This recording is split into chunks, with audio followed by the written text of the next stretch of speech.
Let it go. Let it go. Lord, help me let it go. Let it go. Let it go. Let it go. Let it go.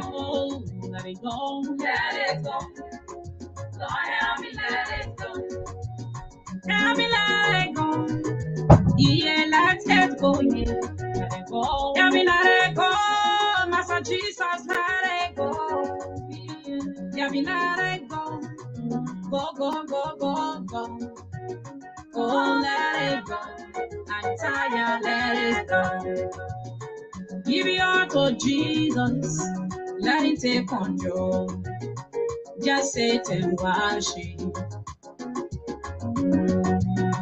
I know it hurts you, and I know it's painful. No way to wait, so you have to let it go. Your best friend is not your secret enemies. Let it go.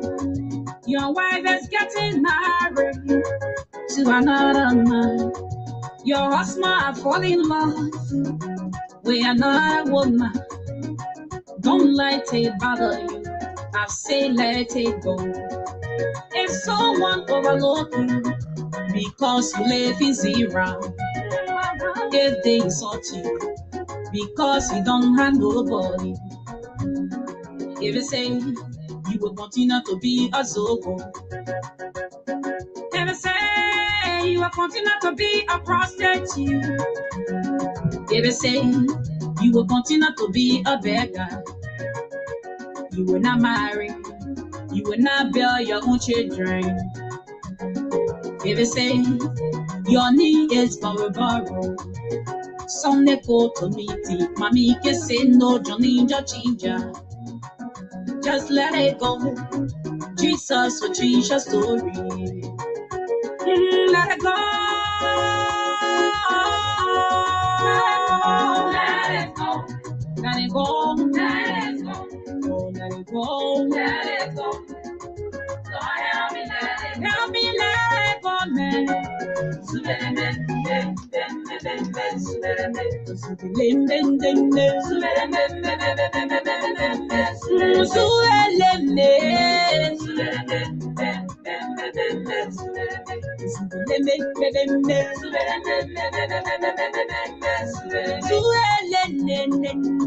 Yeah. Mighty blow. Holla, holla. Nobody do it like you do it. You a true God. Yes. You always hear me when I say my prayer with few words. But Genesis, if they planted in this new world, be the power every day. That while I'm still a good boy. Jehovah bigger than your problem, so just let it go. Just keep on praying, He will make your blessing overflow. To be the best among the rest, you gotta pray more. The God of Abraham, Isaac, Jacob, the God of mighty blow. But there is power in your blood. Now while I'm giving praises, yes, I gotta dance that David did. They think I'm getting crazy, but love is how you make it better. May not be yesterday. Every time I sin, I'm on my knees. Begging God for mercy. Thank you for your love, blessing, and forgiveness. You solved my problem, Lord. You took me from the wilderness. Now only you can feel my struggle when I'm really stressed. So my papa bless me, then my enemy they get the best. No matter what the problem is, man, just let it go. Your delay is not your denial. Everybody know. Just keep on trusting in Jehovah. He will give you more. He took me from the grass. He can take you from the rock and roll. Yeah.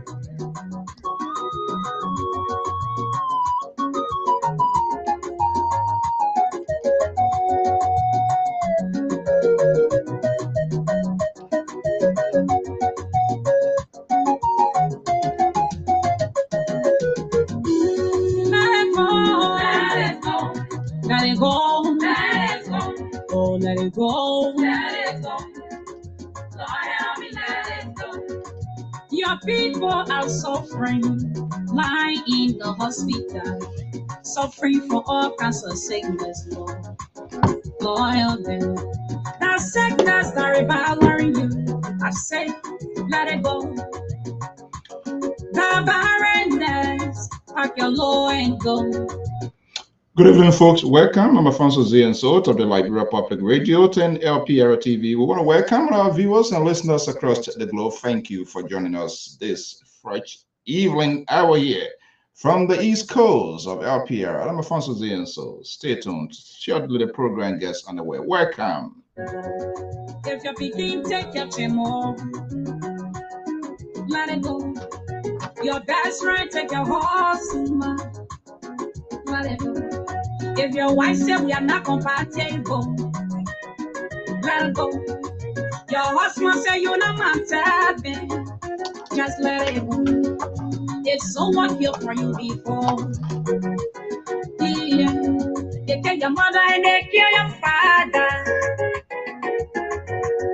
They kill your wife and make your children homeless.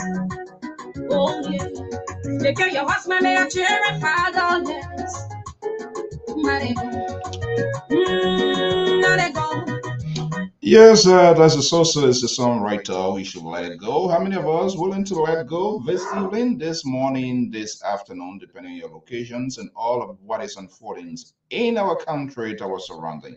We want to welcome you this evening. I'm Francis here, and so stay tuned. The program gets on the way shortly. Your best friend is not your secret enemies. Your money long don't even want to see you.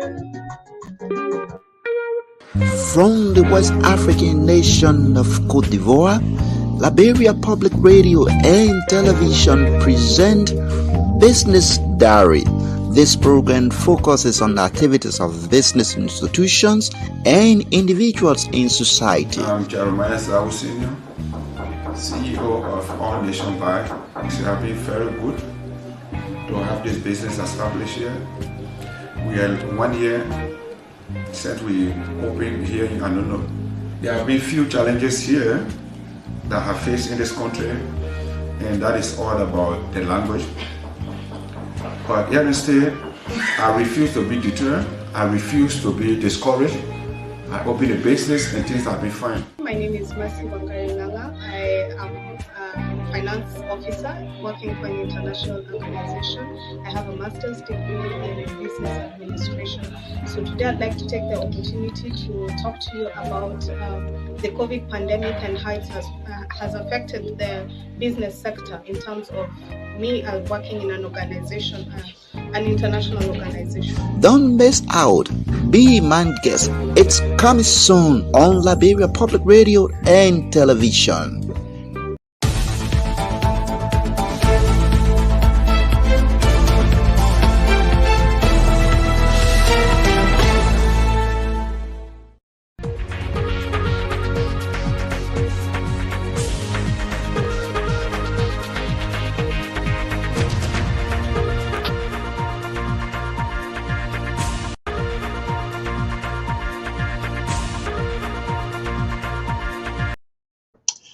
Good evening, good evening. We want to welcome our viewers and listeners across the globe. Thank you for sharing this morning evening with me.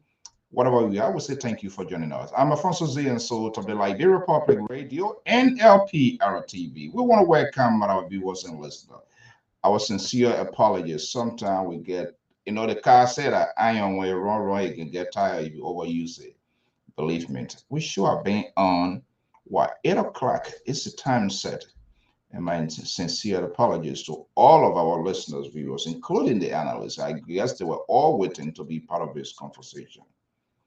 But when the body is tired and is weak, when you try to force it and say, oh, okay, anyone be that can come, I will stabilize you. That was the situation. But we are still committed to be here no matter. There's a saying that says, it's better late than never. Thank you so much for your patience. Thank you so much for all of your time and commitment. Okay, this is Lpr-Tv Live with the panelists. This is the best panelists in commentators. Very objective. They get at the throat of one another, not because of hate, but because of the love of their country, despite of their representations or putting these very political leaders. And by the way, I learned something new. This issue of political leaders, where it came from. Kai Geroway, a former minister of government, he was on this network. The politics of 1955 now is being crossed over. How this whole thing came about. I'm going to be getting a view and analysis from our people. And what is going on within the coming war with this video. I'm not going to play it. You have seen it, but we did have a conversation right here in the past We're going to do some little bit comparison and see and hear it directly from the house's mouth. My senior contributor, analyst, Coward, Sister Goya is here already. The rest of the crew going to be here. We say good morning. If you are in Liberia, good evening in the USA, good afternoon, other parts of the world. It's 8:24 Eastern Standard Time. I am Alfonso Zian, so we want to welcome our viewers and listeners. Thank you for your commitment. Thank you for being patient, because sometimes we say things that cool or that ridiculous because it doesn't favor your political choice, but yet instead you are here. And that's what made the disco so savage and so unique. We want to welcome our viewers, my names, welcome, and Dorothy Service. I wish we can do some giveaway here. We will definitely do that. But we say it because of the love of your country. Emily, welcome, and all of the other folks. You are always here. Let me bring in my man, Sissy Goya. He's standing by in Minneapolis. He's a senior contributor of the Liberia Public Radio.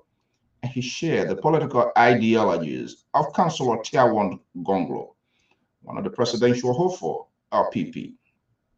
I'm going to be breaking him that. Thank God he's doing much better. Okay, let me go to Sissy here. All right, the legendary Sissy Goya, the guy who sometimes gets into his throwaway people. Egu, you are now holding position in his party. We will fire you overnight. I don't think this guy, let me see. This color looks some kind of ridiculous. Let's go back. Let's see. All right, let's go ahead. They say no, they may we question his because people don't like the truth, and that's why it's killing our country, and that's why it's killing our society. Okay, Sissy, good evening, and how are you? I guess, and are you doing much better? I am a lot better. I thanks for the best wishes and the prescriptions that you provided me. Dr. Tete under the table. So I appreciate. Oh, okay. The one people show me, I can't. Ready to me Dr. Tete around, right? All right. Dr. Tete around under the table. Right. Yeah. Good evening, man. Welcome. Yeah, so how I say, how are you doing, buddy? I am much better, man. I got knocked down the flu-like symptom, man. And I kept testing negative for COVID. But I was just in pain, man. My voice couldn't even come out. That concussion you describe and suggested kind of help my throat clear. I actually returned to work today. For the first time, I hadn't been to work since Tuesday. Wow. So yeah, I went back today, and all of my students were mad at me. Mr. Goya, where you been? We didn't like this stuff. Where were you? I'm like, yeah, I was dying. And one of the kids, oh, you should have been here. I'm like, we're serious. You don't know what we're going through when you can't. But it did mean a lot, though. When your students miss you to the point where they go, even if you're dying, want you to be here. That meant a lot. In a weird way. And part of that's the commitment and connection. When you have connection with people, let me welcome the man from the far right, so he can be like. But anyway, he's not a baby cry like Samson Toe, who always try to seek attention. Mr. Amos George, good evening and welcome. How you doing, Sissy? How you doing, man? How you coming on now?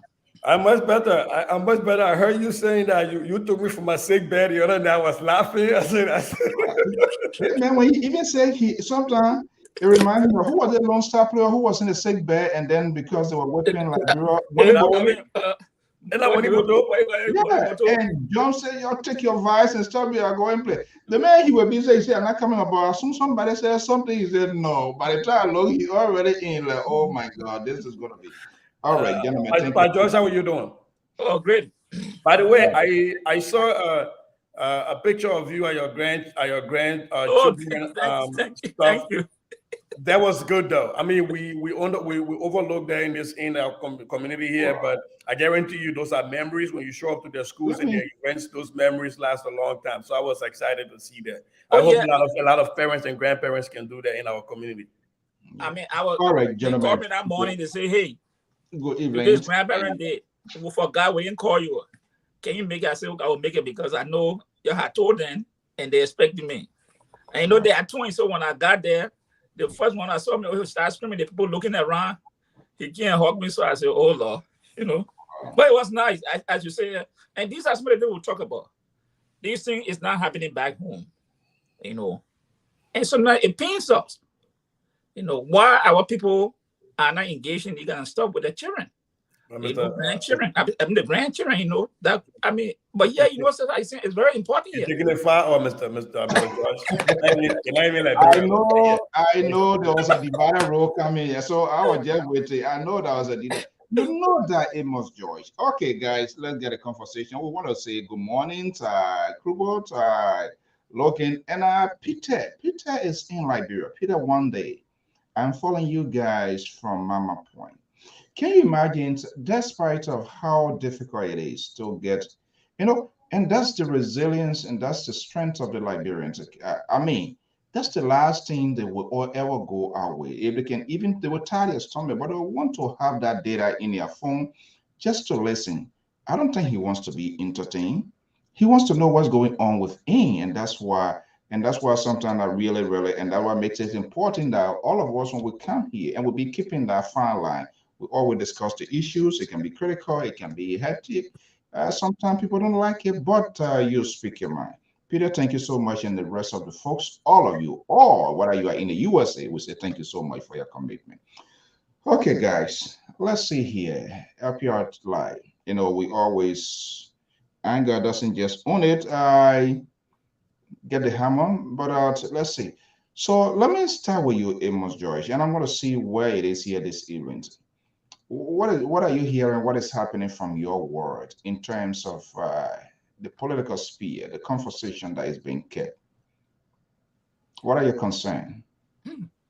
Man, right now I'm thinking is the censor is the dominant thing now in the news, and Echo Bank coming out with this statement about Samuel 12 not having an account or something like that. That's what's trending now. So they say is so because it's not a news for you. You don't believe in it? Is that the case or what? What's your apprehension? Mr. So I listened to the vice president today press conference, and I was taking that back when people saying that thing that should have been done at the beginning, the planning process, planning stage. It's not that what they're talking about now, you know. And the question some of the donors were asking, very interesting question. You know, you talk about buying motorbike now. The last time it was only 800 person that had not been paid. Today that number going to say 2,000 plus. And people are telling you some of the candidates are not even yet covered up. They are not even started enumeration, some of the places. So, and then she said, what, December 2nd, that one, they expect the census to end. And doing some research, people, they say Liberia has said, we'll be setting Guinea books of record again. They said, our most census is on 10 days, but now we're pushing out into 21 days. You know, and this is a very serious problem. You know, people are not being paid. Some places, and they don't know. Asking a very interesting question. You know, they talk about some places that they don't have internet service. If someone doesn't go there, how do we track that person? All the kind of question. You know? All right. That's why in your portfolio this evening. Yeah, then it's still contained the Echo Bank Samuel 12 wrote asking the people whether he was signatory to that account. And they said, no, you are not a signatory to the account. You didn't authorize no payment. But the same Samuel 12 in the letter said that he is the one that is responsible to disperse all government funding to ministries and agencies supervision. But there is a document that's saying that money was transferred for the gadgets. What are the company is registered in Liberia now? That's why I want somebody to come and clarify the air, because in the GSC report, number, let me know. In the GSC report, it stated that there was a shared deed, and the company never even paid taxes in Liberia. So it means that the company was never registered in Liberia. Okay, let me hold you there. The company wasn't registered in Liberia. Sissy.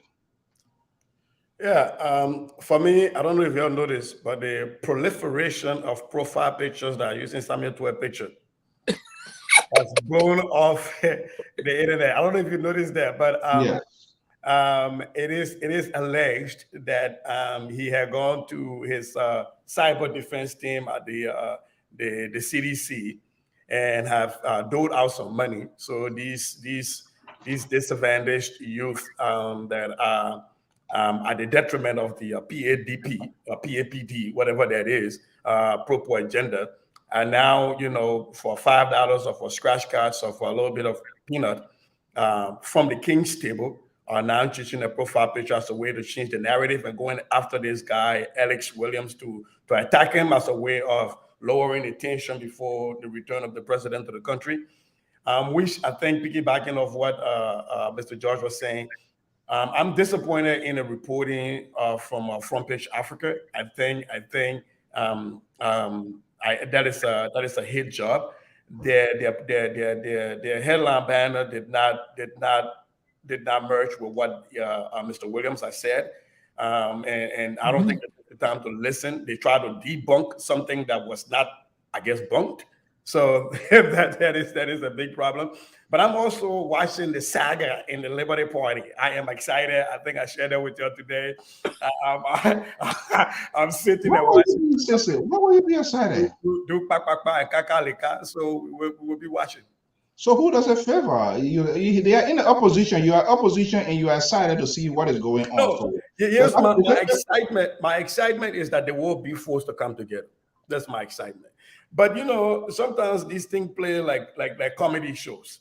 And in one press statement, and Musa Belete, if you follow him, he's walking to the line, and he's walking back, and he's walking to the line, and he's walking back. Is that kakaleka dance was funny to me today?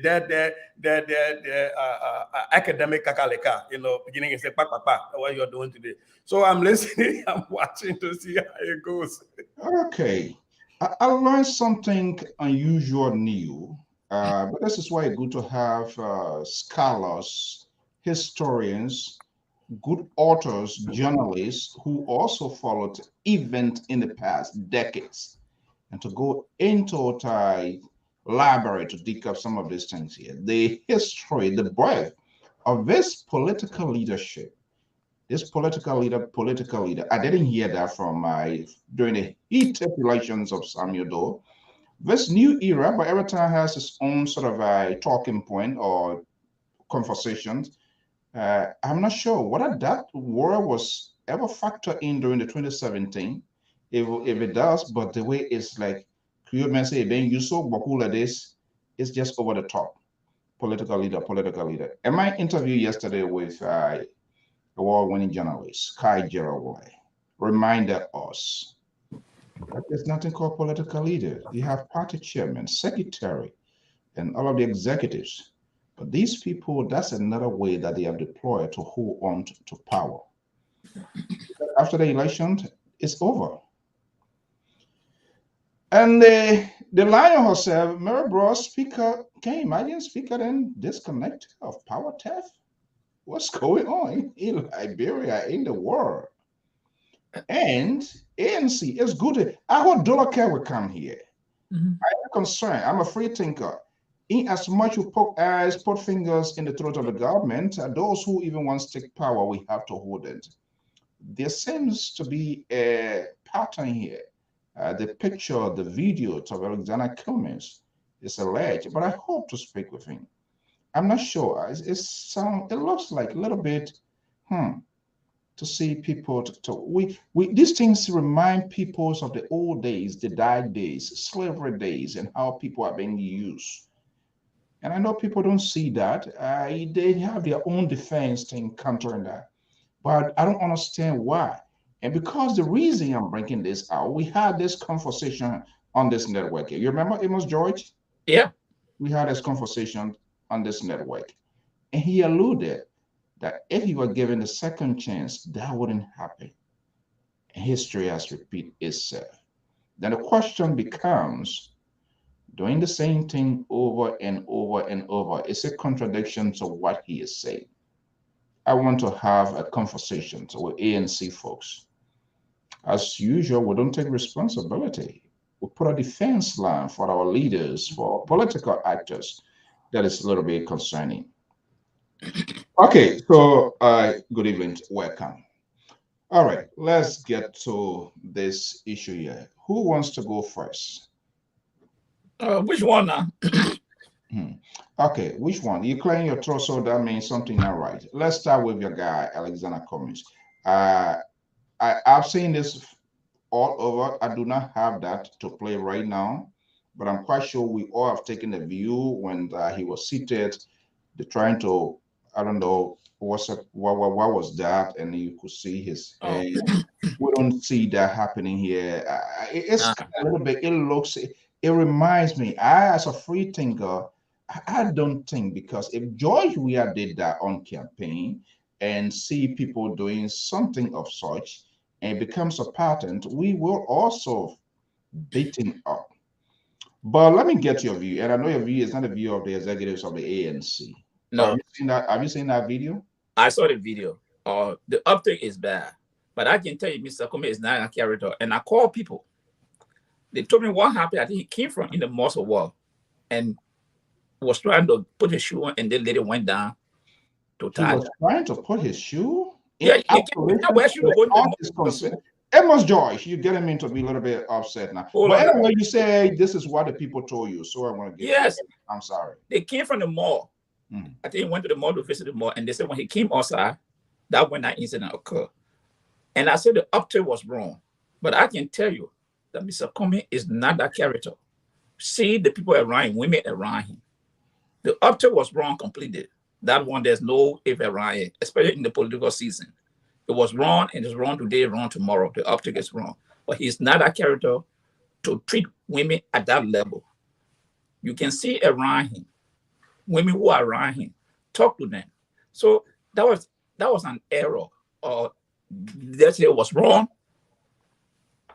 People should have even stopped that lady from doing that. But again, I was thinking, the kind of culture we get. I mean, we're in. It's people have to learn, now because this is my boss man. So by the time this is pen for now, I'm running to pick it up. This thing it has to do something with education also. So in short, I just said the update was wrong, period, but he's not a character. And because I saw a person that he demonized him up, he demonized women. And I don't know, that definitely a demonization, So do they may have a history of abusing women that someone know of, or mistreating women that someone know of?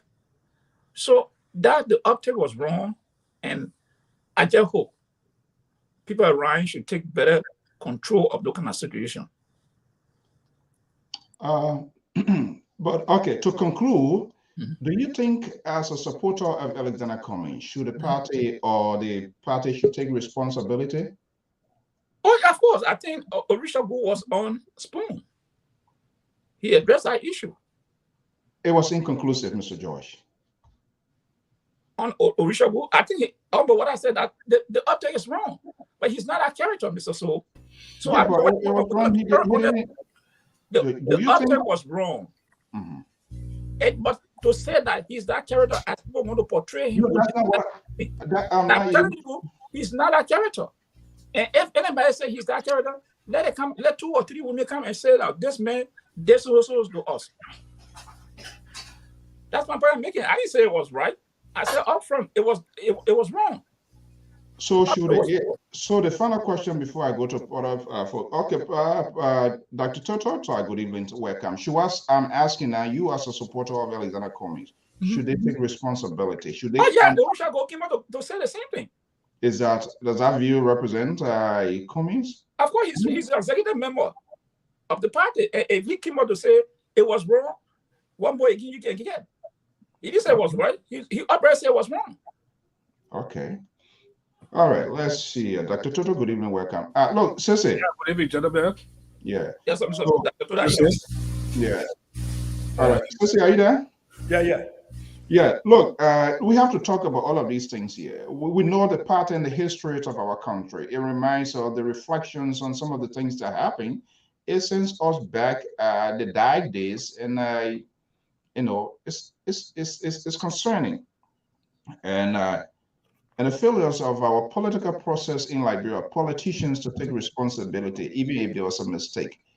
Politicians take here, we see here, they are surrogate. If they go out there and say something stupid, they come here and they come back and say, we are sorry and take responsibility. But there's unlikely in Liberia, there's always a defense line. This still been playing out. What is happening within the coming war? So I would take a different view from what Mr. George just stated. Look, optics, yes, considering what happened in Cape Mount and how people blew that off. I'm talking about a hammock issue. Oh, no, Cape Mount. Cape Mount, that was in Cape Mount. The hammer, yeah. And then this one came out. Okay. Considering that hammock issue, when people blew it out of proportion, here's where my problem always is with the ANC. They are too reactive to communication in defending and explaining situations. Look, there has been times where people, when you get in certain villages and in certain towns, there are customs that people do.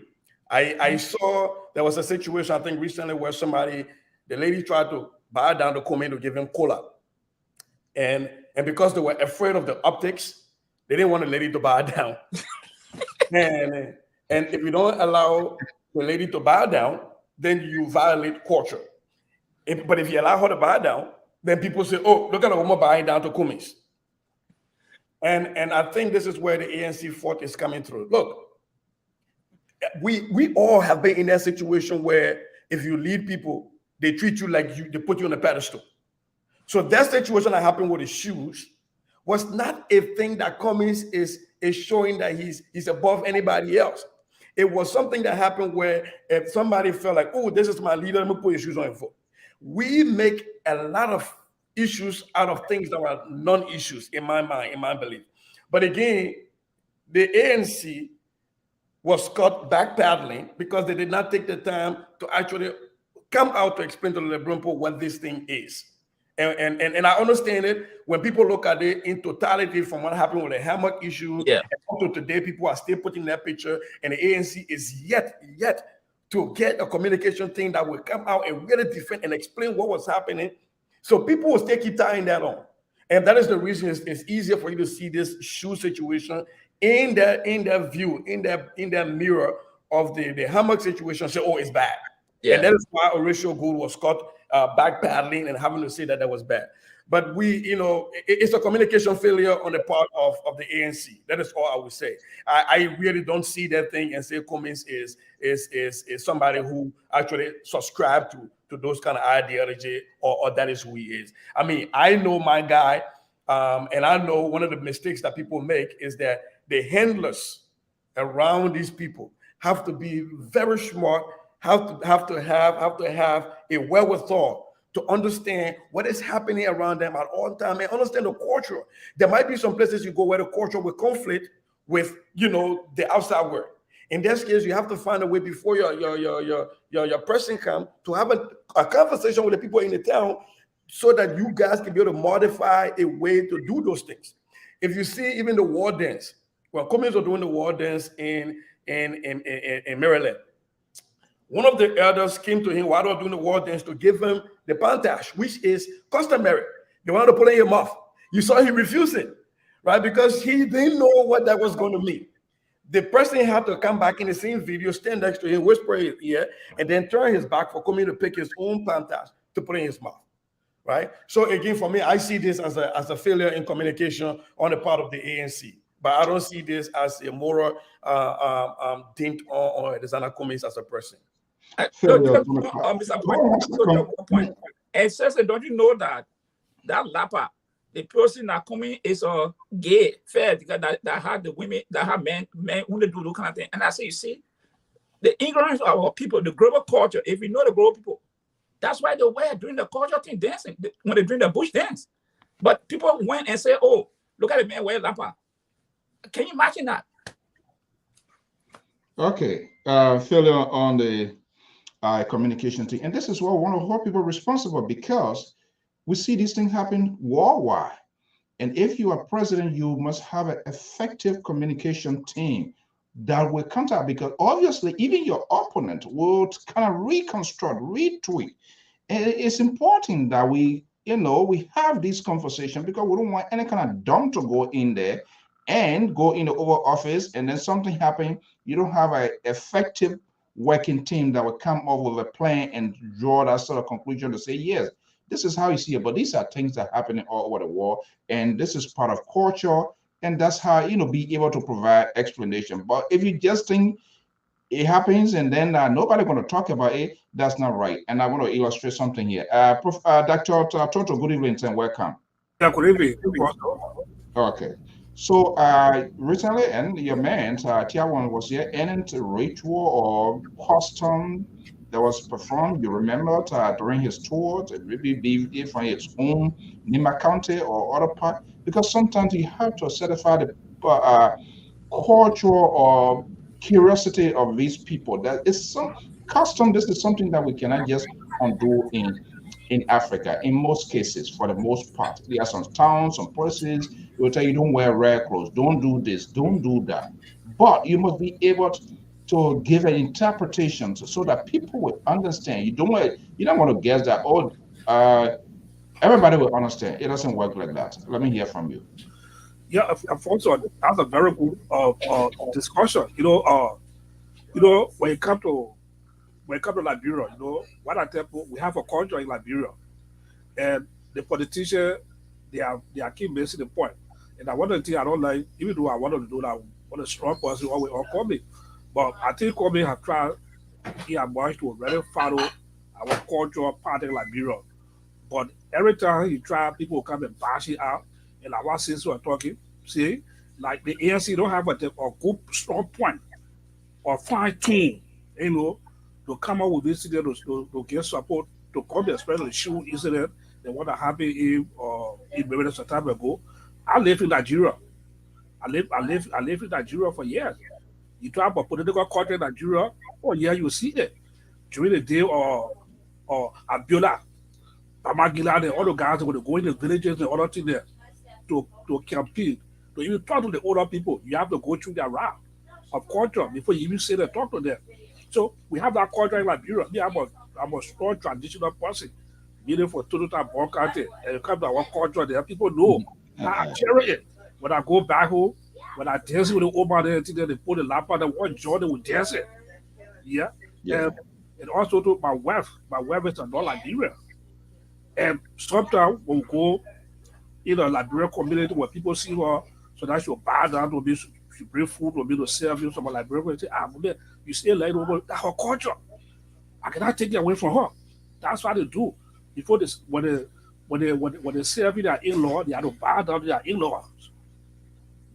So for Liberia, we have a unique culture across every global Liberia. You go Grand Gila, you go Bonka, you go Maryland.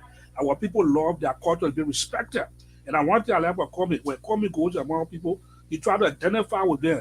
But politics will try to twist it the opposite and those are in the communication don't have a strong point to come out to give a strong definitive point. They say, yeah, we support this and we do it. But they want to shy away from it. They say they want to make a culture that looks so ugly in the eyes of the people. No. That shoe incident, it had no moral effect on our political politics Liberia whatsoever. It was a pure culture that was displayed. If anybody have any moral issue with it, I don't see it have any effect on the politics in Liberia. That's the culture that should be respected by the people. ANC to the house was strong point. So I tune it to them and make it out to the people. Then the people understand it. Okay. So and to that, so is politicians exempted? I remember when my mother died. When I left Monrovia, went to the village, and this is the difficult aspect with politicians and the ability of their people to kind of like reconstruct the scenario and put it into perspective for people to understand who they are. I think that's where the disconnect comes from. That's where the disconnects come from. And let me show you this. You see this. This is Barack Obama, the president of the free world, a bind by the another country. This was in Istanbul, going to the mosque. You see the Secret Service there? He's doing it. That's the culture. So if you leave your house and go to other places, there are certain things. There are some people you can't enter their house and you wear shoes or whatever. But you have to make people to understand the reason why you are doing it. But when people come with war face and begin to kind of like connect other things that doesn't make sense, that's not even in relative to that, then that becomes a problem. So the culture of today is that putting politicians at risk. Because if what I did, because I went up, people say, "Oh my man, you come from America, this and that." They took powder. They would tie lapa, depending who passed away, either your mother, maybe your sons or father or whatever. They'll put that lapa around your waist. Almost 10, 15 bundles they're going to be there. Those from the crime culture, they will tell you that. I'm not sure what other people from the Pele or Lawman, they do that too. They do it? Yeah. Okay, and interesting that each of those lapa, know what I told me? Yeah, you do all your spending this and that, but each of those lapa is either $10 or 15. You're not just going to take it and give it to them. Whether you like it or not, before that lapa comes out at $10, this and that. It's culture, like, but what kind of business is it? Yeah, not because you left from here yesterday and so. But is it putting politicians at risk, guys? Yeah, definitely so. Politicians, you have 30 politicians like Europe because they want to be more West in that. They want to focus on the West's out politics and try to demean their own local culture. They don't want to identify with some other thing because they are afraid that people use it as a political weapon against them to go out there. And that's what's happening. And therefore, in total, my member joined, there's a later they call Desire. I'm a poorer man. I'm proud to say I go anywhere. I'm a poorer man. And so why can I say work in the same place? I'm a poorer man. So when I go there, and also when I go to that little village, and I have to succumb to everything that I'll be doing in that village. Even when I was there 2020, I had to succumb to everything. I don't take myself because I'm from America and watch what this that. I take off my shoe, I wear no bomb and other stuff there. I join the boys there. We go out. That's a culture. So if I want to be a politician to contest for political office in Liberia, I will shy away from it. No, I think politicians are what are creating the disconnection because they want to practice Western style of politics in Liberia. And then when they try it, they're afraid that their opponent will use it as a political weapon against them. So they want to get away from it. As I said, I give it to Kwame. It's just like ANC needs to fine-tune how to put it in the part of the people. Let the people get away with it. But if you saw Dr. Toto, what happened in Lofa County when the Kolubai went back to Lofa County, when Yeke Kolubai went back, and he wore his traditional regalia. And by the way, for those of you who don't know what that means, a Kolubai is like the acolyte in a Lutheran church or in a Catholic church that goes before the bishop. So the Kolubai is he who comes before the traditional headmaster. And so Yeke Kolubai is the acolyte. And the man went back and got dressed in his traditional acolyte regalia, and people try to make fun of that. It's almost like me going back to St. Peter Lutheran Church and say I used to be an acolyte. I wear the same gown and get back in front of the pastor, and people will laugh at me. For what? But again, because we don't take the time to educate our people. It is the communication piece, and that's where the ANC is lacking. I don't think Horatio Gu should have even said that was a mistake today. He should have spoken about in the light of what happened with the hammock. Maybe we should have seen that. But again, they should have explained the culture because we are allowing Western culture to make our culture look archaic, and we run from our culture, which is sad in Liberia. Yeah, this this sort of self-deny, and I think that's where the disconnect comes from, because you are going to look, hey, we went down this path before, and we are Liberians. All of us from different towns and villages, and they have their own traditions and their own culture. We understand the Western world or the Western civilization has sort of a matter within what is happening today, and be able to give an explanation. But this sort of contradiction here. That's why, yeah, let's see here. And I'm going to be playing the clip here. We had a conversation with this whole Hamilton here, came back in the past. he was on, Mr. Cumming was on LPR. Going to play that, and you guys going to get a reaction. But Amos Joy, let me hear from you. Yeah, and here's the thing. And most of you children, I would say, young folks, some of them are not even being, they don't know where they're coming from. Let me say this. They don't know where they're coming from. Some people born in Morovia, they are not being the Bonkan, they are not being the Lofa, they don't know nothing about the culture. So when they see this thing, they take it and blow it up. But like me, when I go to Bon County, there are certain men, I cannot extend my hand to them. I have to I have to bend down. That's just it. Regardless of what I am. There are certain men when I see, I cannot stretch my hand to shake their hand. I have to go down, to bow down. That man will put his hand behind me. Then he will ask me to stand up. Then he shake my hand. He have to extend his hand to you first. But how many of the tribe know these things? Those names you see, small names got meaning. When you hear Bana in Pere, Bana, if anybody, that child can be Naya, when they call him Bana, I got to give him all the respect because I know what it meant. That Bana ni here, that Bana ni here. If you go Bonkan, they say Bana, the cause of Bana, he can be a young guy. I have to give him that respect. I can't just talk to him like I talk to son the child. But how many of us know all these things? We are not focused on everything, the Western thing, the Western culture, the Western thing. But some of us, who parents took us back and said, hey, let's go. This is where you're coming from. Like even a woman, if I meet an older woman, she got to, the way she will speak to me, before I will be able to stretch my hand to her, that's an older woman. But how many of us know these things? We just throw all these things off. You know, the Western culture thing is just going and people just abandon the culture. You go, people have to eat. Some people, they go in the village, they don't know it. They don't know it. They don't know how to eat with older folks. But people that were brought up that know it, the training, they know it. Okay. So let me play this, and the reasons I wouldn't just pick up anything. We kind of try to draw the parallel line on some of the things and looking at the past and the present and see here. But Dr. Toto, maybe you have seen it, or Sister, you were saying here, Amos George was here.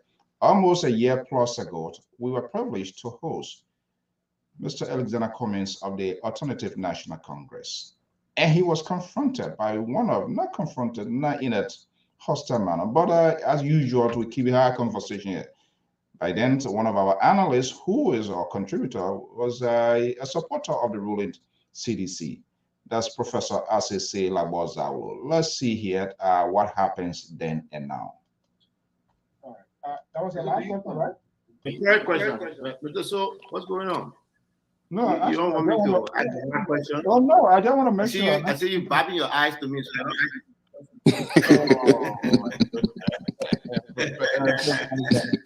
Go ahead. We want to make sure where this time from. Go ahead. Go ahead. Man, answer all my questions correctly, man. Look, so give me a chance. Let me have a conversation with the man. All right? Good. Mr. Cummings. Okay, great. So do you condemn the American-Liberian rule of our country? Do you condemn it? And in that line, I tried to get a video yesterday, but I was able to bring the video. But I'm reminded by the video. I think I saw people carrying you in a hammock. Do you remember being carried in a hammock just during the time prior to the 2017 elections? Yes. Okay, good. How do you explain that? Given the fact that my grandparents told me that most of the time when they carry people, former leaders, they were out of constraint to do it, and some people lost their lives by refusing to do those things. How do you rationalize that? How does it fit in addressing some of the ills and atrocities that were committed against our people by that small class of people? And to be carried this way, didn't you see it as a reminder of the ugly past in our country? Was it a way of sending a message that if you elect me, I will revisit these things? Can you just comment on that? So it's not a question of trying to rationalize what happened or didn't happen. If I had to do it in retrospect, I wouldn't have let it happen. But you have to understand the context in which it happened. And you can interpret or spin it any way you choose to. People have interpreted it the way they want. But we got to this town, it was in Cape Town, I believe.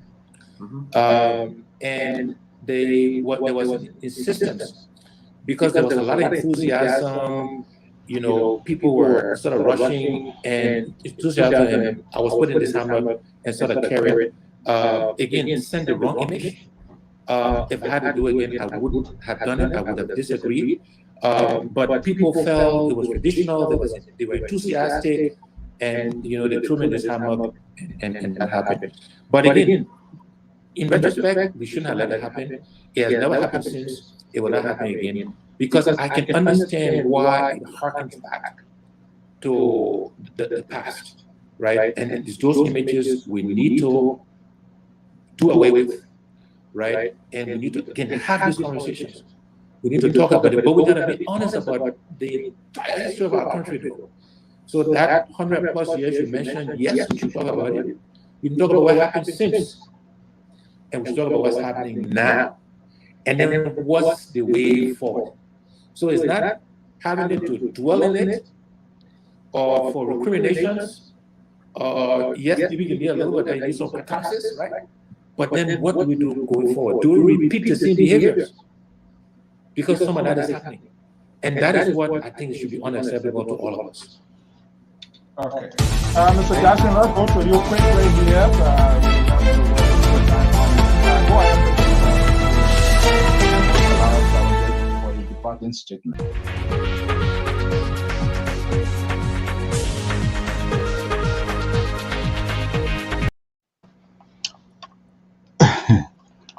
Okay. Coincidence of the award. This is what, all right. Was in Kidmore. Yeah. This is what we do here on LPRs. So, Sissy,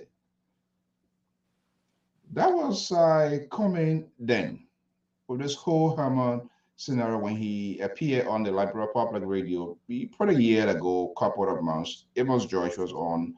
The guy Samson Tokoy, CDC professor, and I was Professor Asase Zawo. And I said, opponents will always, and they have the right to do that.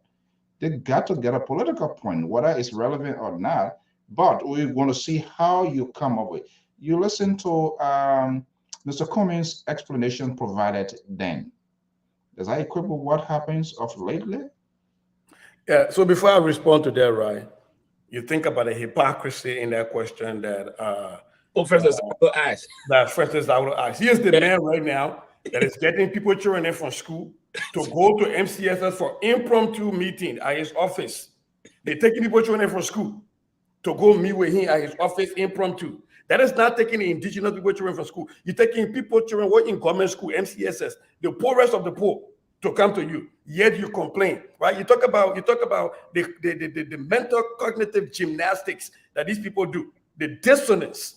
Now, having said that, and by the way, the professor is always welcome to come on the show because I've been waiting for him ever since he did that thing, so he can come and explain to the Liberian people why leaving America and going to Liberia. Now he's changed and he's wearing beret as an educator and making people trying to leave their school to come and meet him as a way of showing how he's working. Let him tell me where in his school district that ever happened.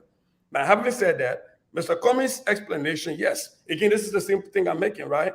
The ANC was slow in getting ahead of that. They allowed it to fester for a long time. They came back and apologized, and all Cummings was to do was to come back and apologize. We all do that. How many times, look, man, how many times on football field have you scored a goal before you make a minute and live for you in the air, they carry you around? It's the same thing when people celebrating, sometimes they do that. You understand that? But again, this for me, the fault is heavily on the ANC communication team. That is all I can say. And talking about communication, there has been a history for the most part of lately, even with the Helen Johnson Sally, not to mention the CDC. When things happen, they are unable to handle it professionally that it required them. Dr. Toko? Yeah, and this, I followed that interview during that time, some time ago. I think Kwame was not very strong in defending that point because the team Zawo was trying to tie him to the American Liberians.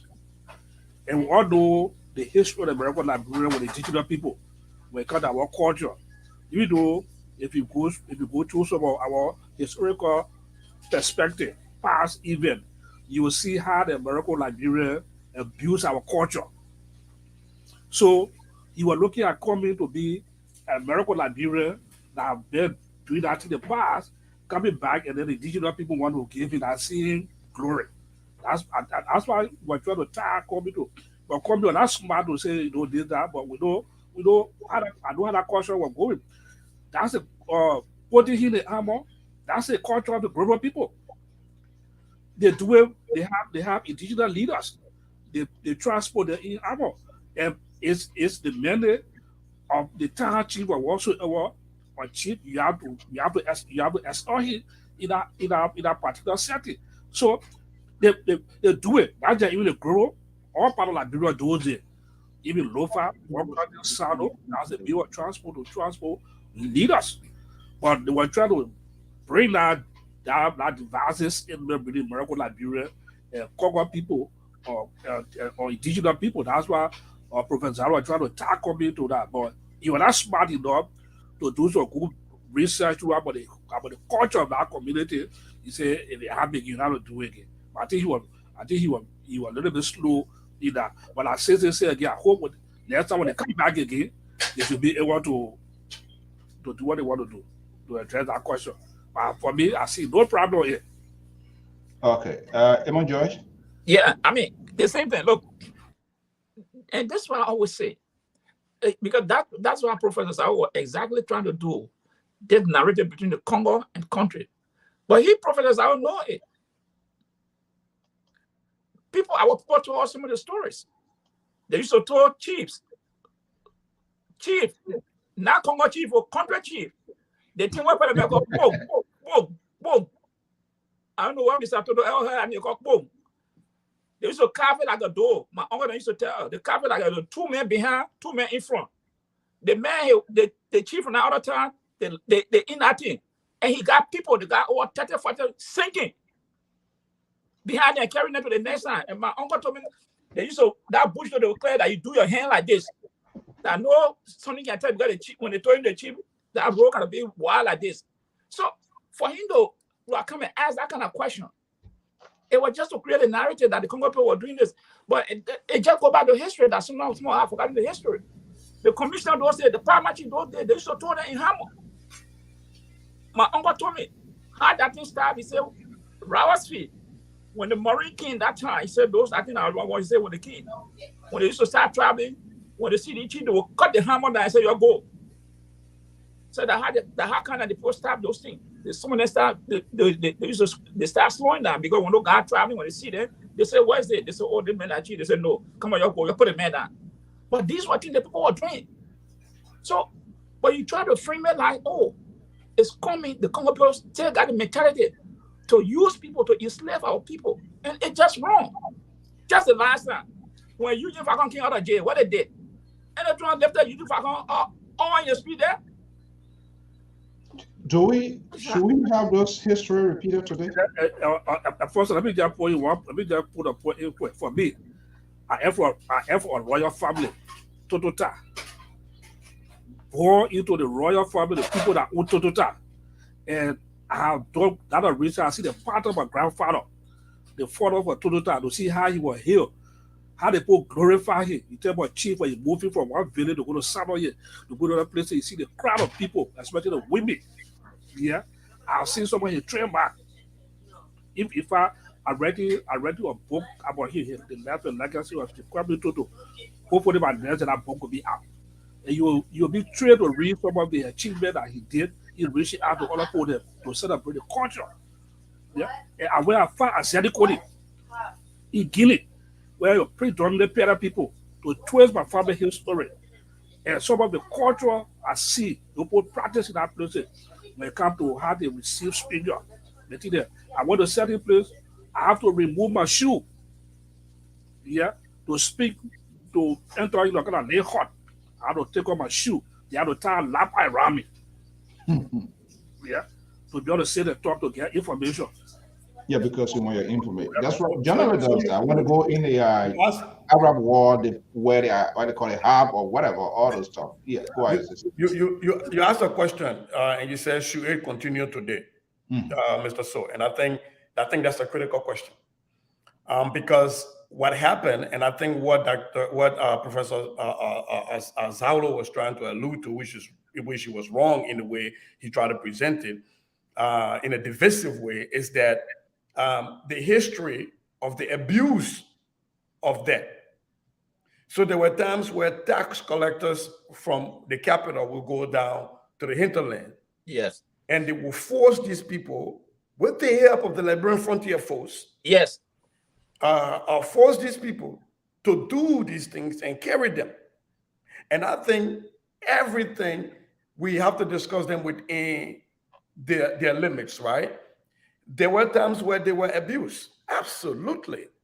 And we have to talk about that.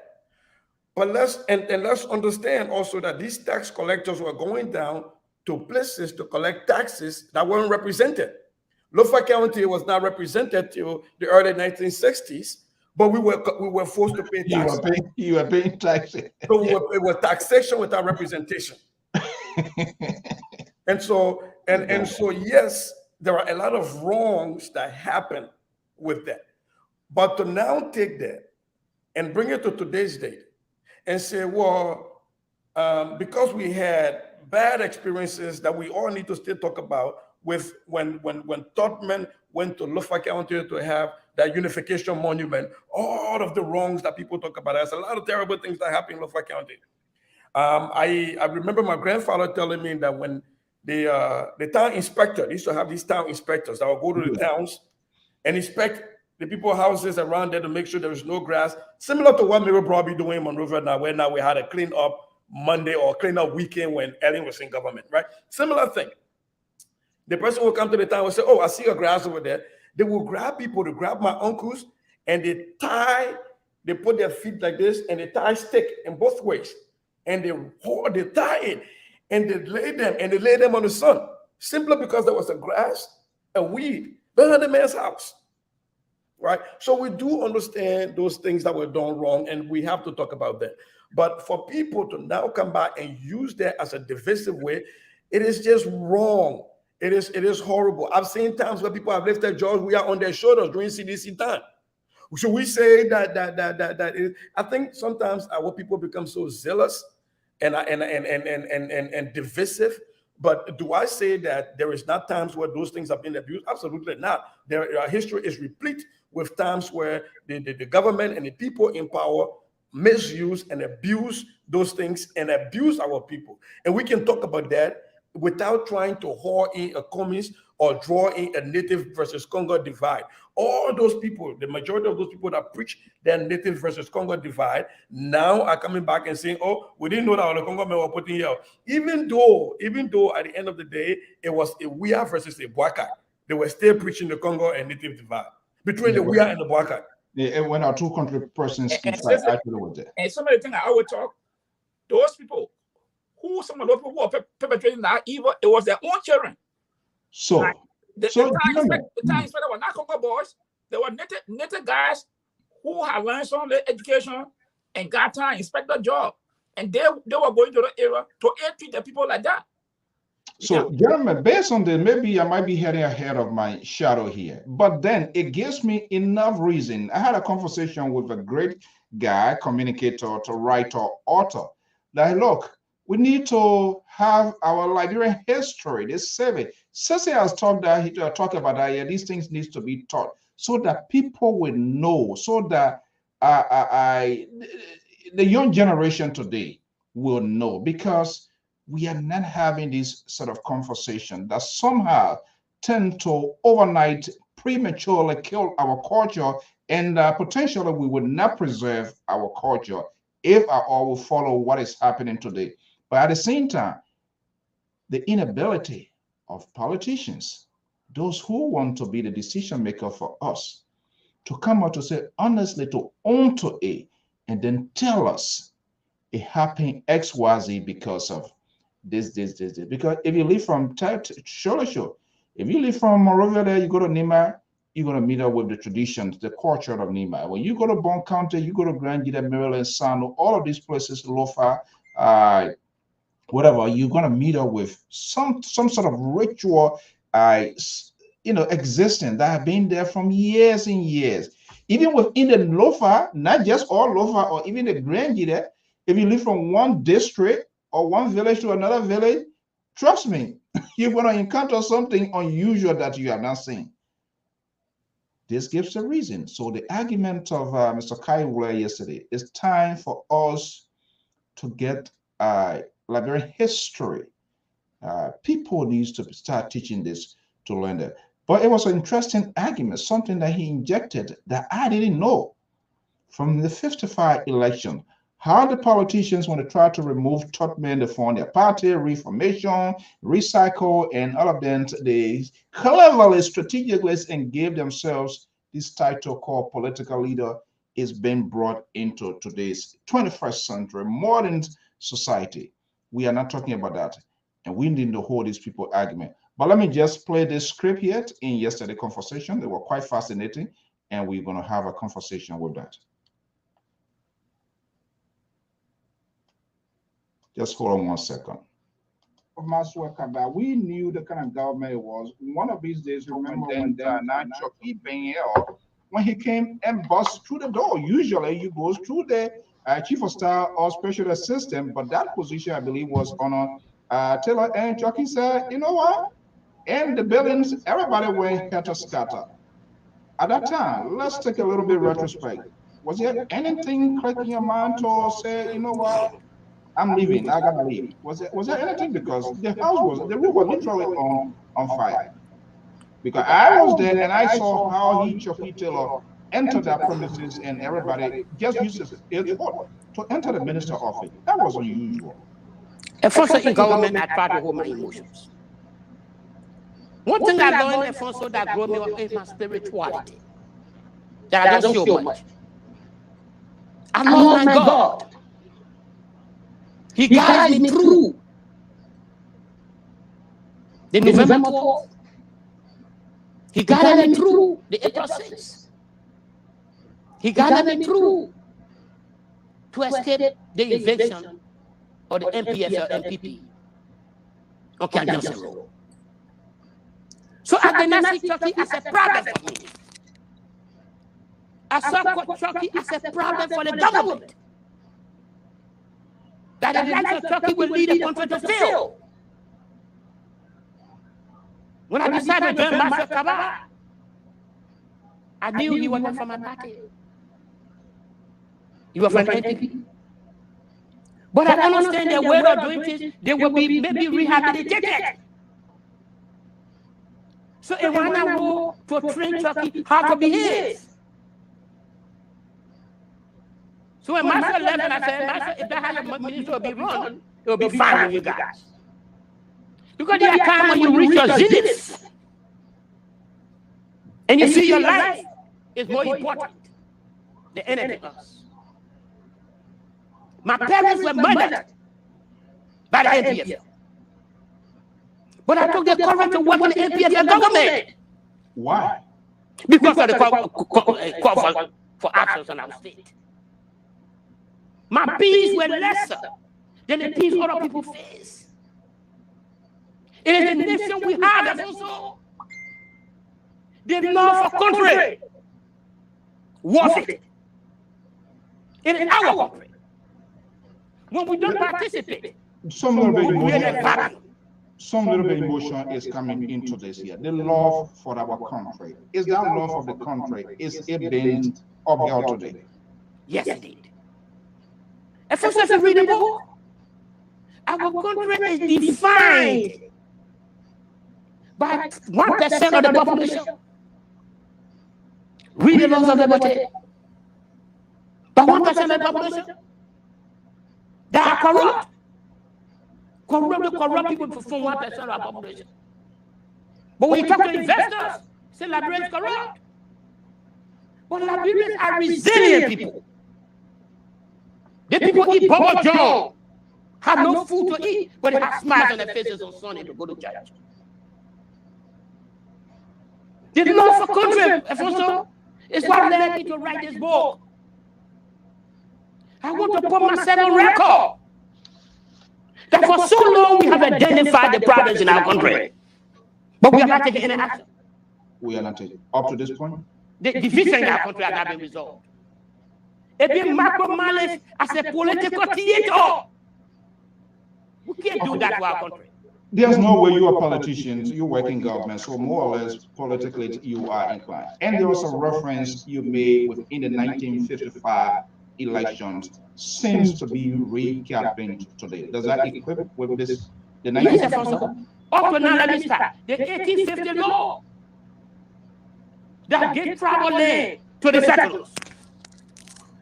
That same law, Alfonso, banned natives from traveling from one village to another. The only group that took time to violate that were the crew, the Crown, and our colleagues in Lima. They banned the people. Yeah, okay, hold on one second. Somebody's checking. Yes, Yvonne, the book is available on Amazon. The book is available on Amazon. Just go there and type in Liberty Hijack, the history of how the loss of liberty divides Liberia. This book is loaded with information. It will make you to know your country. I'm telling you.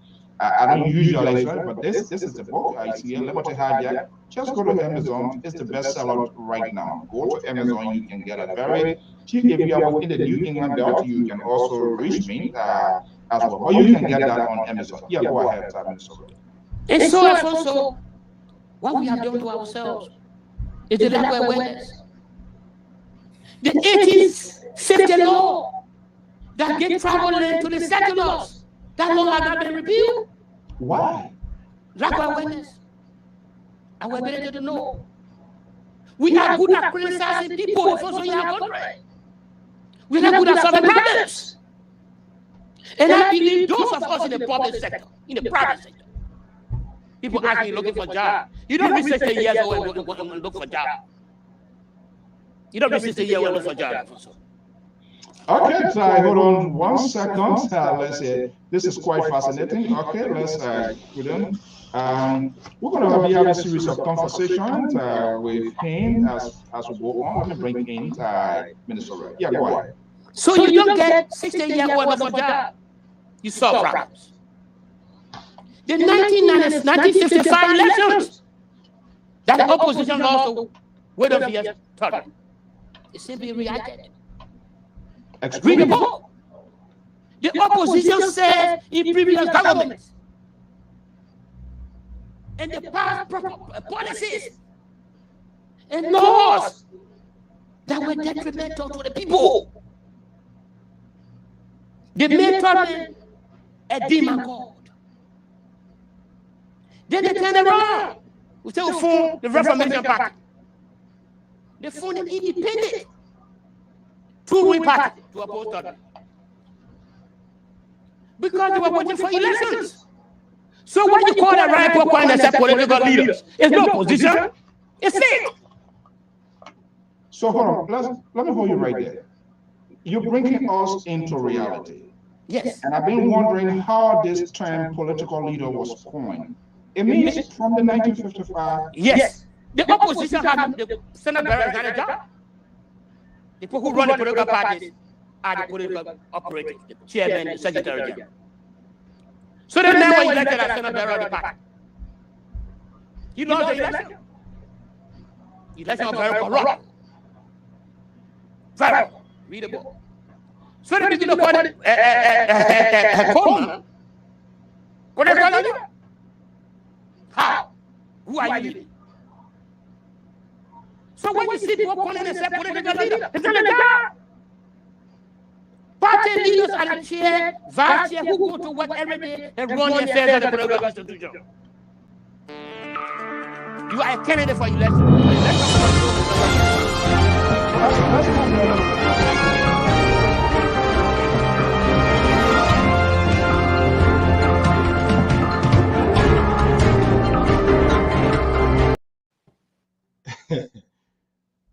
This is our PR.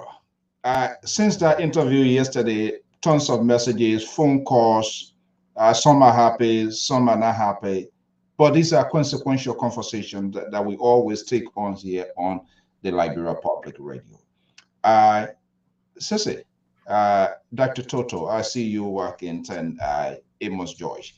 That's Kai Gerald, the author. By the way, the book is here. You guys have to come there because I intend to have a series of conversation.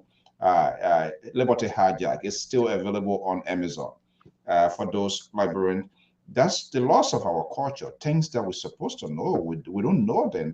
These history, civics. You are talking down here every day. You're crying and saying it here. Why we don't know why civic and all of these things, because if these things are embedded within our curriculum, we'll not be acting like this. It will not be strange when it comes out. But that was Kai Ule yesterday, and I'm quite it captured my attention with this whole political leader. Let me get the he's not here. You are at liberty. At some point in time we'll bring him here. Let me get you guys take on this whole political leader here.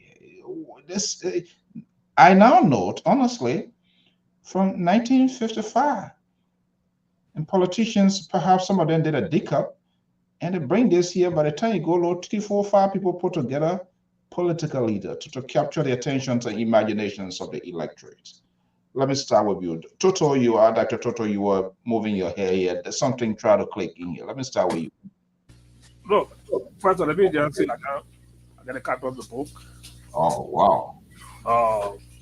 I know the veteran journalist, Carl Williams, very well here myself compared those on other issues. We talk most of the time. Look, if you read the book, I wrote a review on the book here. If you look at the book, if you read the book, you'll be fascinated with other information. Yes, especially that 1955 election.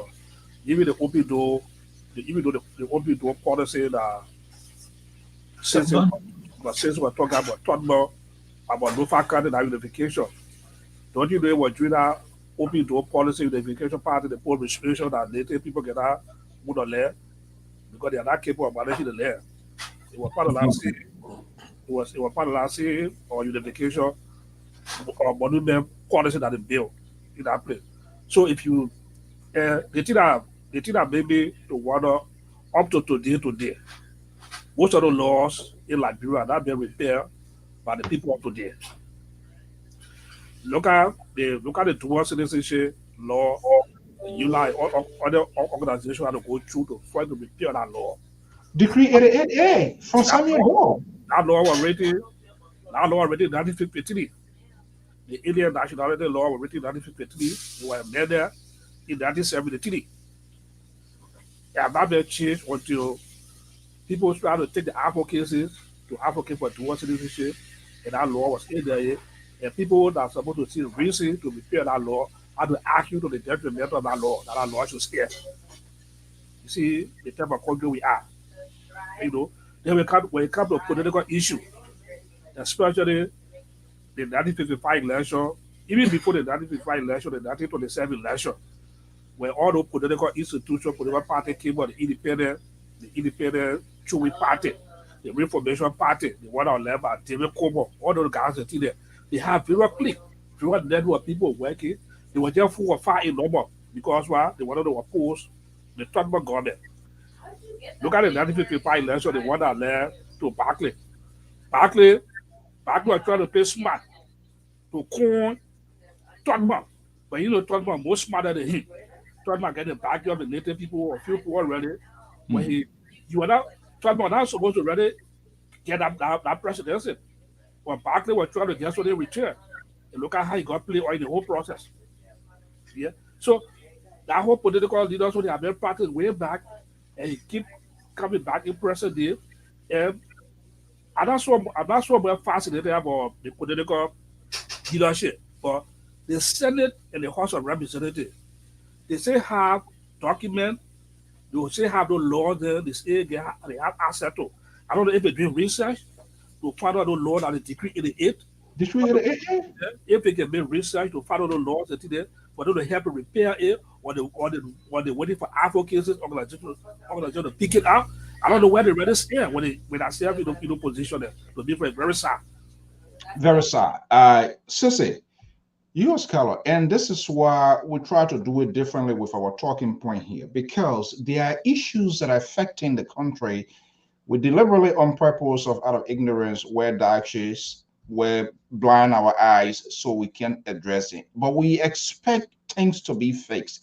But there are things there, they are bottlenecks, right? That is holding us hostage unknown to ourselves.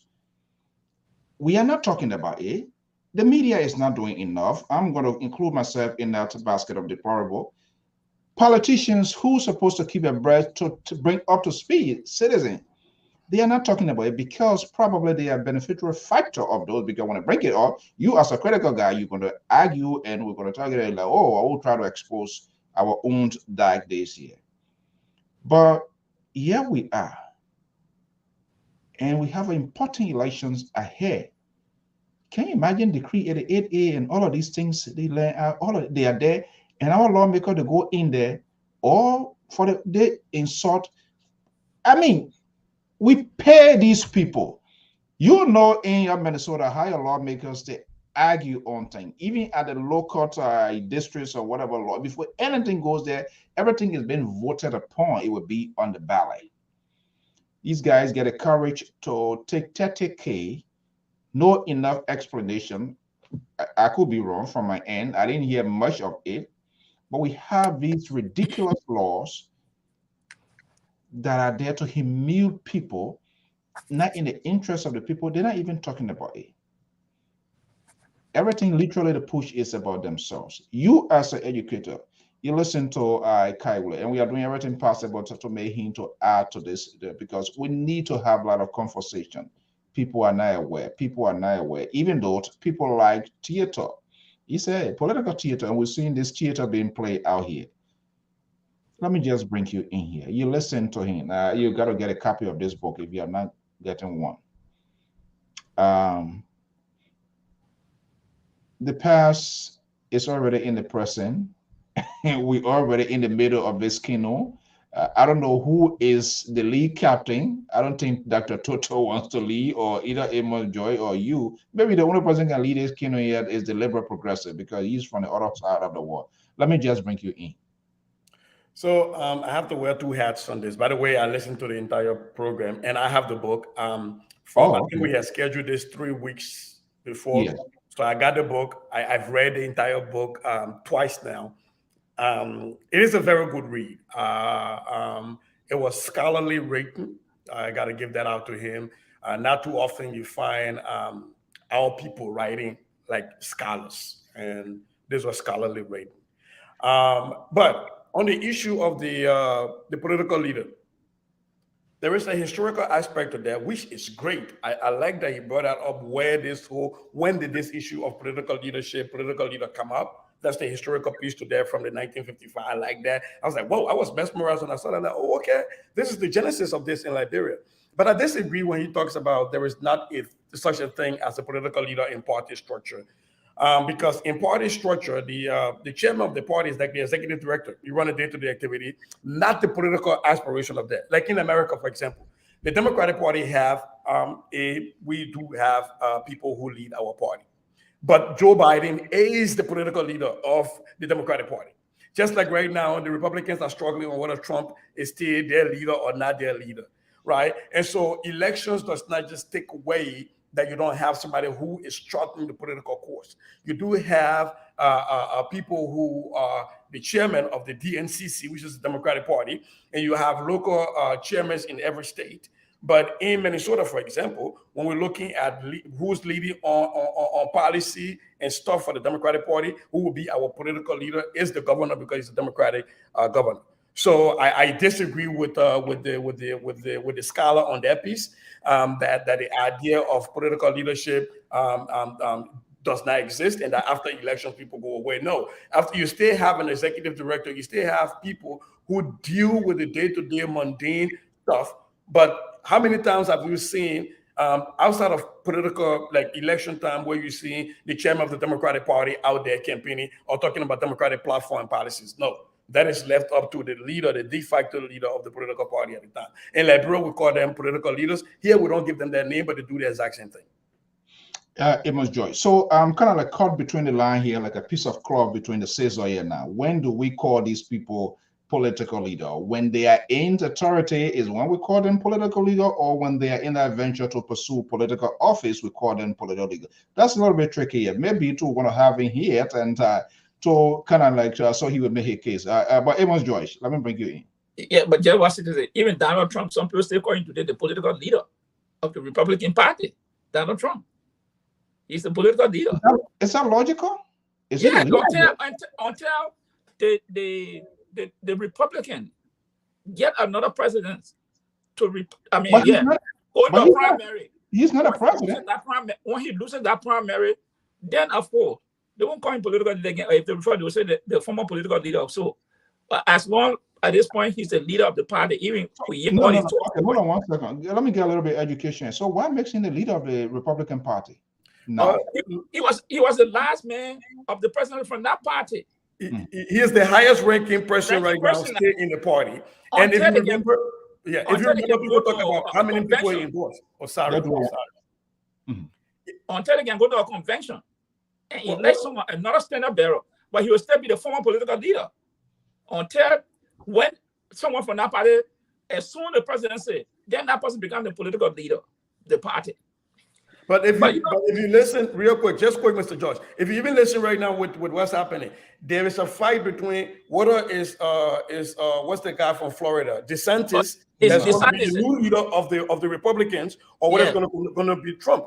There is that fight, and when you talk about the leader of the party, they're talking about the political, because you already have elected a chairman of the party. The Republican Party have a chairman.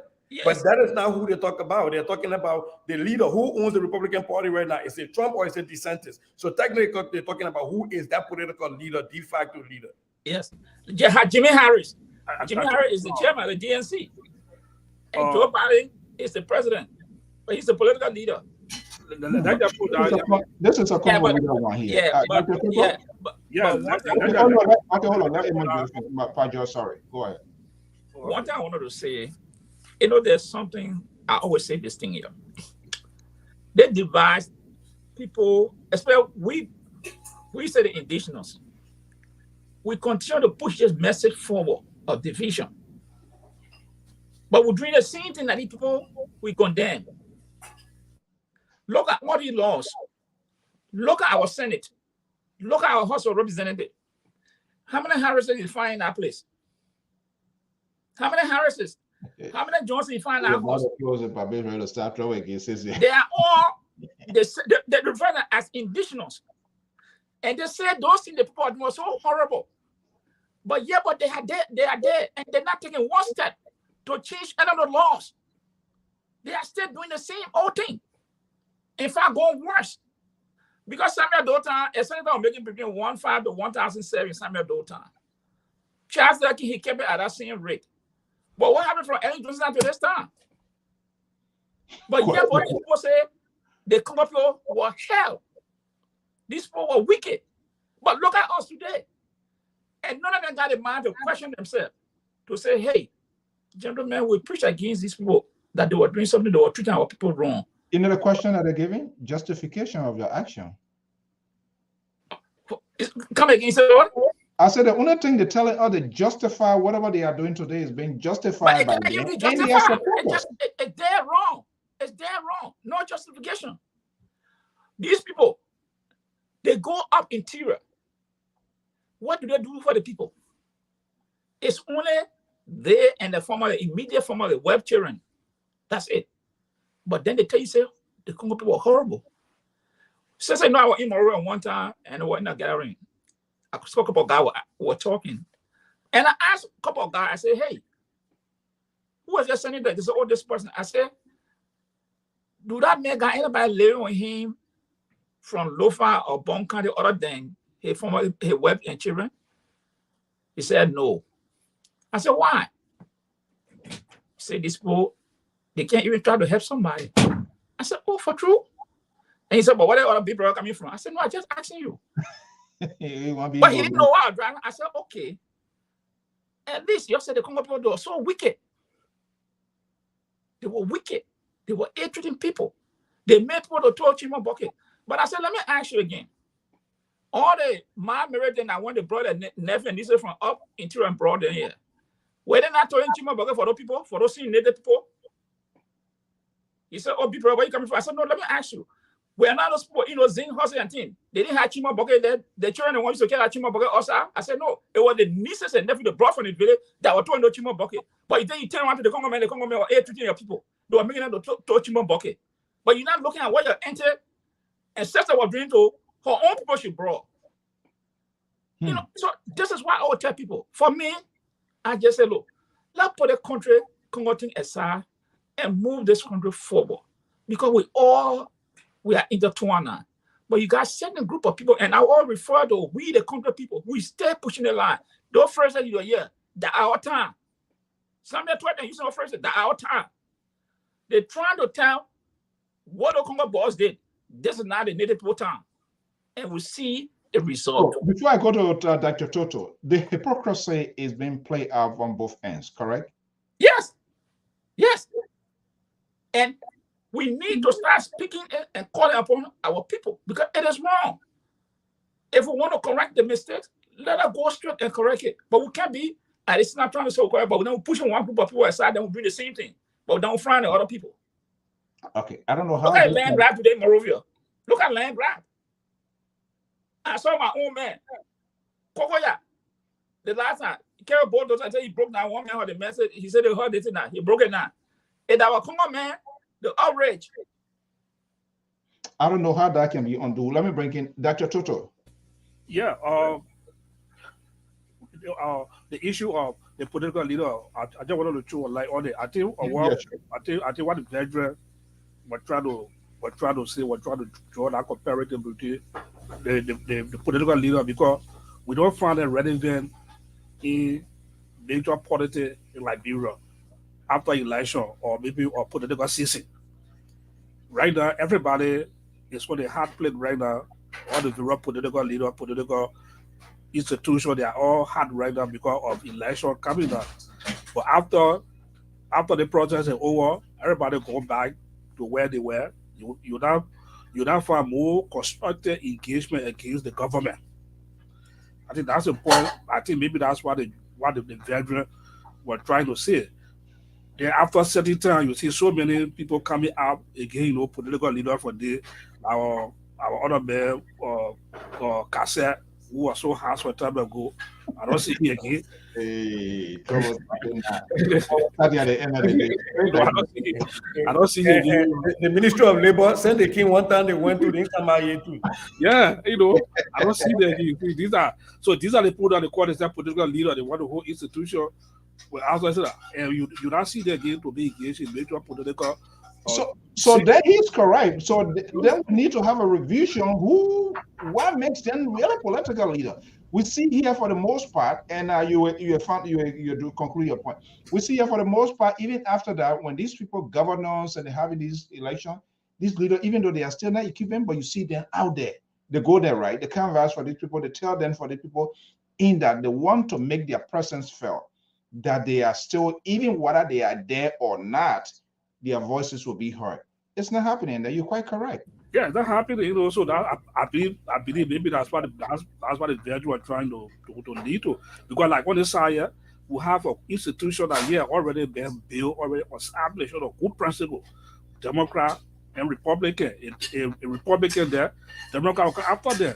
Let's vice versa. But for Liberia, quite recently that we see good guys that can be ordered like Alexander Comey or T1 Gonglo.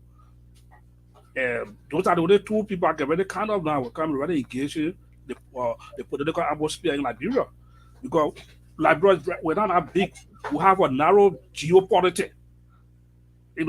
Most especially like up country, maybe Lima or the southeastern region, and the other side, in terms of political structure.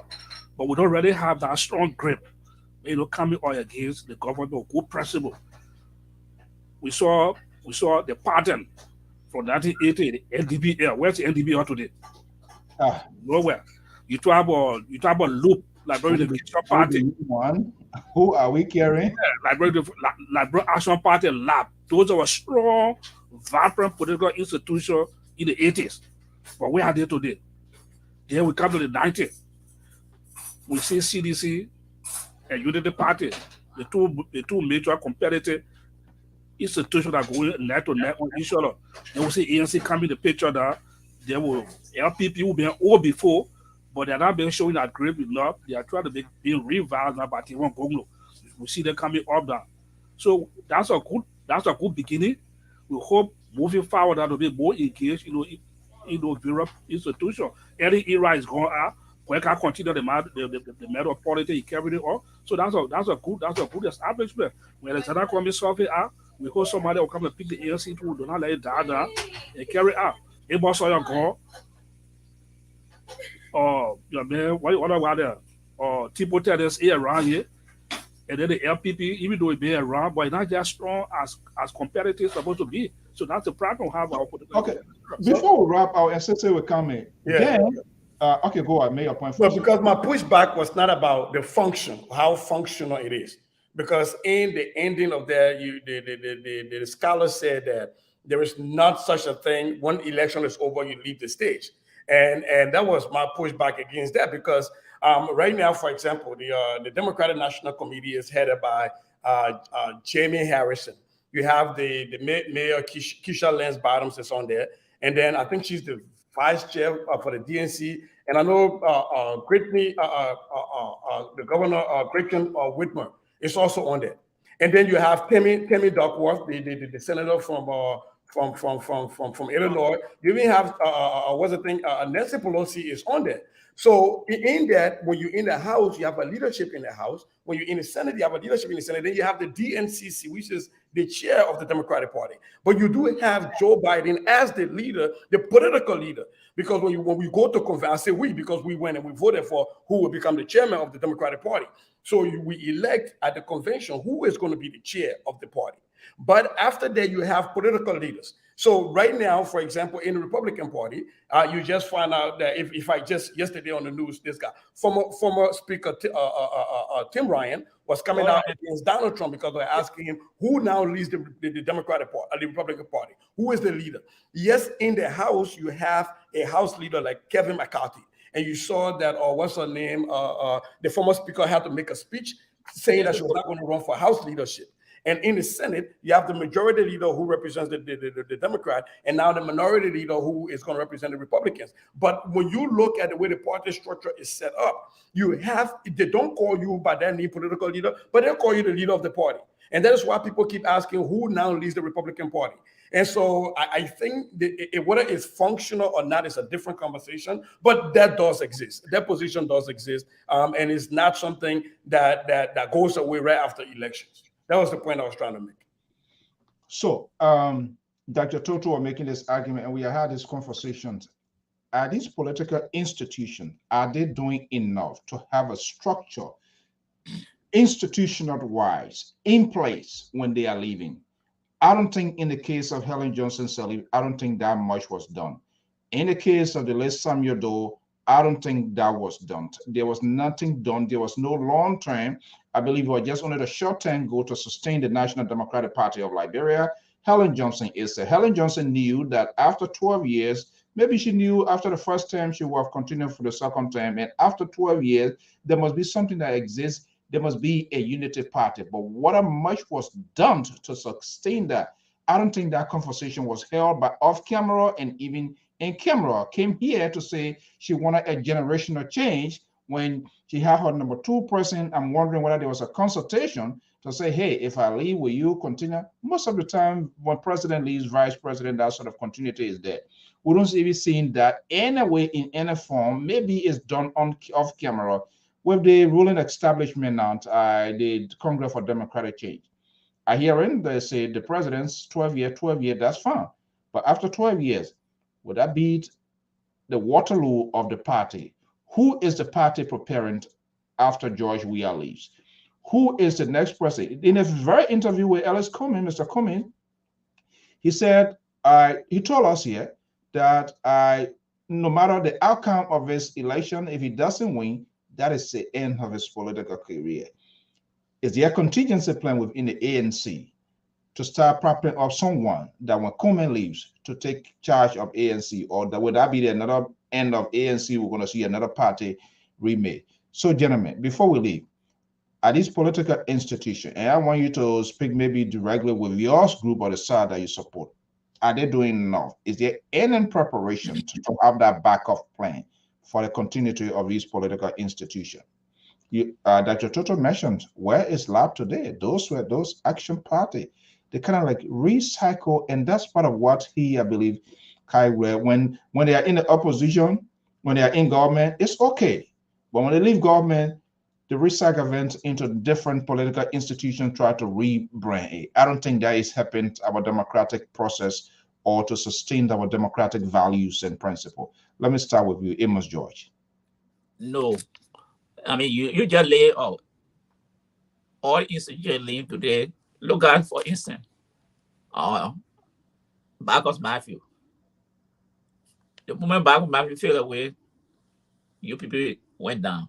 There was no way they couldn't sustain the party, because the party people build, they are not building an institution.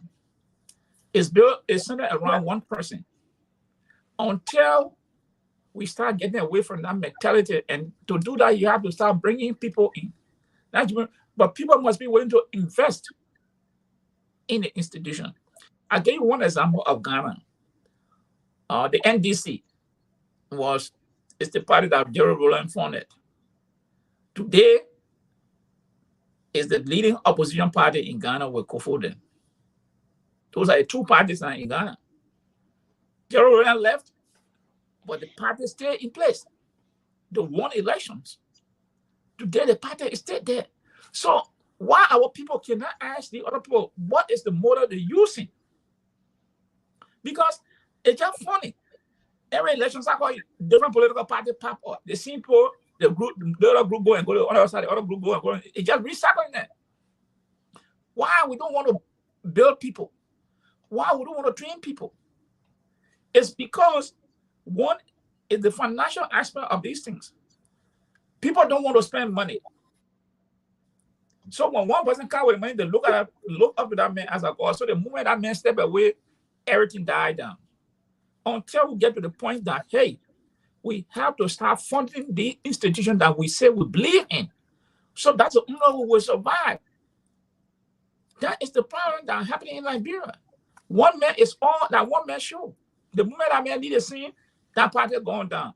Because he is everything. He got the financial resources, so the moment he leave, everything died down. But if other people and say, like, you know what, if the person leave, I will step in. We will step in to keep the party going. Until we develop that mentality, we still have the same old problem. After the next election, then the next group will come again. Won't say don't go join, we'll find another reformation party, we'll find the other party, and you see the same old people, they're going back there again. And this is the problem. Ellen Johnson came to Liberia. She went by the Liberia Action Party. But she wanted to take part, and Clinton Wallace said, no, you are not here. So how come she left to go join the Unity Party and left her party? The party that had the renowned people that she worked with, the late Councillor Tuan Ware, Jackson Doe, Dr. Kamaraden, Basement Kuyenden, Dr. Nando Blople. I went to, Unity Party was Jabaro Kalon, right? Yeah, Jabaro Kalon. Yeah. So she went there and left the party that she had struggled all the way, all the push she left because she said they were not allowed to take over the party. So she left and went down there. But these are the problems. But just for a side note, let me go by the country indigenous people. These people, they used to say, they come up with everything. They were not paying no light bill. Yeah, but for Chimoya. Yeah, Luther. Unity Party. The chairman of the Unity Party. You care for you type of mail go. Me, I'm putting my money on. Me, I ain't care. Yeah. But for Chimoya, power theft. Martin Luther, power theft. All these guys. These are country people, and the Franc and Congo people that people are using government for said they will not pay anything. How can Mela Buffer Chima cut in power theft? The chairman of the United Party. So what is the moral ground that people got the question out of come up? This seems to be a major political line here. So you know, on the issue of political parties, I've said that over and over on this network that we don't have political parties. We got political clubs in Liberia. And political courts that are built around just an individual. By the way, I will give it out to Ellen Johnson Sirleaf for actually not forming a different political party and instead going into another political party. Because when we sit here quite often and talk about the opposition bloc coming together, Mr. So, in order for you and I to have a political marriage, we have to have the majority of our political ideology, our vision, our mission have to overlap. But so then my question is, if we have that, why do we have the plethora of political parties? Why do we need 10 political parties to get together and form a coalition? Because then that tells me that those 10 political parties vision and mission overlap majority of the time. So why don't they just one political party that will go to a convention and elect one person, and instead of having these 5,000 political parties? But the problem is that forming political parties in Liberia is a way to circumvent democracy. And so if I realize that if I were a member, say, of the NPP, and I want to be president, and I go to Liberia, and I find out that Chief Joel Howard Taylor has the vote, instead of me going through the democratic process to challenge her at a convention of the NPP, I go and form my own political party. Mm-hmm. And then I move on. Even though everything I say might be exactly the same thing that the current NPP says, but because I am afraid of the political process, of the democratic process, that I'll be rejected, I go and form a different political party. Remember here, when the Republicans were running last time, or when the Democrats were running last time, there were many of them, including cabinet ministers, right? People that serve as cabinet ministers right now, all running for the Democratic Party ticket. Bridget was running. Beto O'Rourke was running. When they all felt that they didn't have the vote and they left the race, and Joe Biden became the leader, none of them went and said, "I'm going for my own political party on the other side." Right? They stay with the Democratic Party and they move on. And one thing that is very hard, you see, in Minnesota, for example, the Democratic Party is known as the Democratic Farm Labor Party, DFL. There were two different political parties, the Democratic and the Farm Labor Party.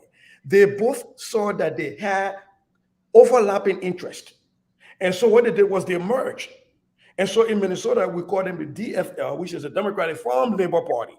Instead of having the Democratic Party different from the Farm Labor Party, even though they're all pushing the 90% of the ideology is the same, they just merged. So what is keeping that from happening in Liberia? What's keeping that from happening is that we don't have a clear political ideology. I guarantee you, take an LPP stalwart from before the wartime, and take a Unity Party stalwart from before the wartime, and take a UPP stalwart and ask them, what is the difference in ideology? They have not got nothing, because they all came from the same place. They all have the same basic fundamental ideology. But because everybody wanted to be president and they didn't want to go to a convention where somebody would lose and have to succumb to the will of another person, like they did with Clinton Watterson, by the way, when they lost at the convention center, and they all went and broke apart and ran against Charles Taylor and got beaten. It's the same thing, because we don't have a political ideology. And we say this about the CDC a lot of the time when we talk about the pro-poor agenda, that you can take 10 citizens and put them in different rooms and ask them about the pro-poor agenda. You get 10 different understanding of the pro-poor agenda, because no one person understands it. It's the same thing with the political clubs we got in Liberia. We have to change that. Because when we change that and we understand what the mantra of the political party is, a lot of the political parties will come together to emerge, because you'll find that you have overlapping ideologies and overlapping visions for the country. Dr. Toto? You know, that's a good and valid point that Sister just raised. You know, when it comes to the issue of the political party like Europe. But what I see, looking at the politics like the political party, especially our higher institution, in terms of political science courses that they teach at the university, or that they're taught. I don't know how those courses that they're taught in terms of Liberia politics. If they have a course or particular course that they're shaped or idea that introduction Liberia politics, where we begin to introduce those Liberia politics to the mind of the people, because most of the people that's in the political side when they graduate, they want to go practice politics. So we need to start from there to have that ideology-based political structure in our various universities, schools, and things there, to begin to teach the young people about the various structure. So by the time they graduate, they know how they are going to have a good organized institution in terms of politics. But we don't have that. Every time Europe institution come up, until then people just come up with different ideology. And by the way, Liberian people, we are lazy. People say that we're lazy, we don't want to do that much to upgrow ourselves. We can't do the key function. Or friend myself, I just had a discussion today. We were discussing about the food community. Those people, wherever they come from, whether they come from Guinea or wherever they come from, but the people become successful right before our eyes. So my friend was telling me, say, why can't we go and sit with the people and look at their business model? And take it to our Bureau University instead of teaching people political science 101 all the today. You go do like broad business or food at 101, or something like that. Well, that's a study for people to learn from. Because when the people come to our country, they become successful right before our eyes. Because their business model that they bring with them. Why make it they can be so successful? Liberia that own Liberia in Liberia, they can be successful in business. Why? So that's something. So when it comes to the politics in Liberia, political institution, what lessons are being taught in school? That when people graduate, they go into the world to practice politics, that they want to have a wild, vast ideology. They have a good structure. The only lesson is, Dr. Toto, when somebody wake up in the morning, pour water on their face and imagination what takes place.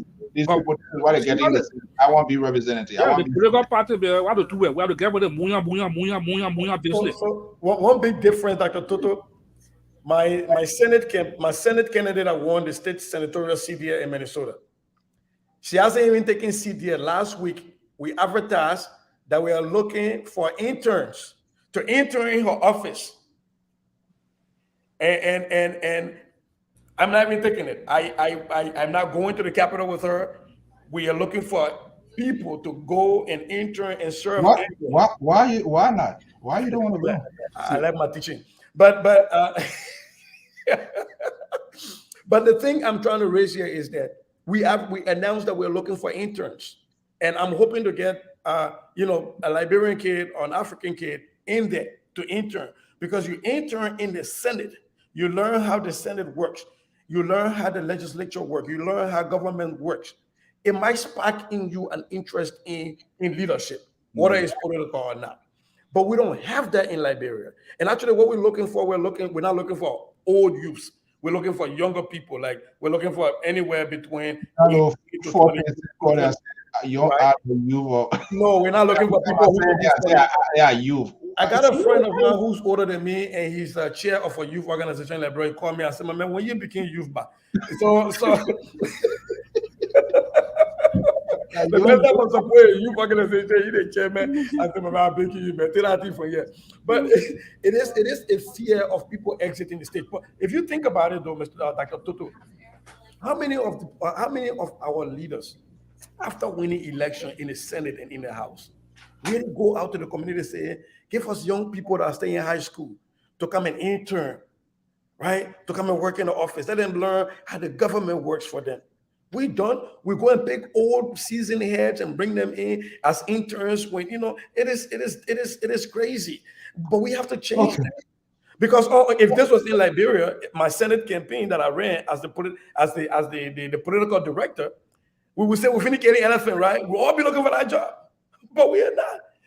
Because the truth is, I have a job that pay higher than the job that will offer me in the Senate over there anyways, right? So I'm not going to leave there for that. But it's different in Liberia. And I think it is sad. But we copy the people's system. We don't copy the whole thing. We don't copy the whole thing. We want to take part of it. We want to take part of it. And I think Minister Ray was making this sort of integration here that we are just making without having enough conversation. Gentlemen, the old man on the wartime is not doing all the favor. But to you, the two Tier 1 Gonglo fan, I managed to speak with the councillor today, and there are plans in the making to host the councillor right here on LPR. Yeah, now he's not expiring; he is a candidate.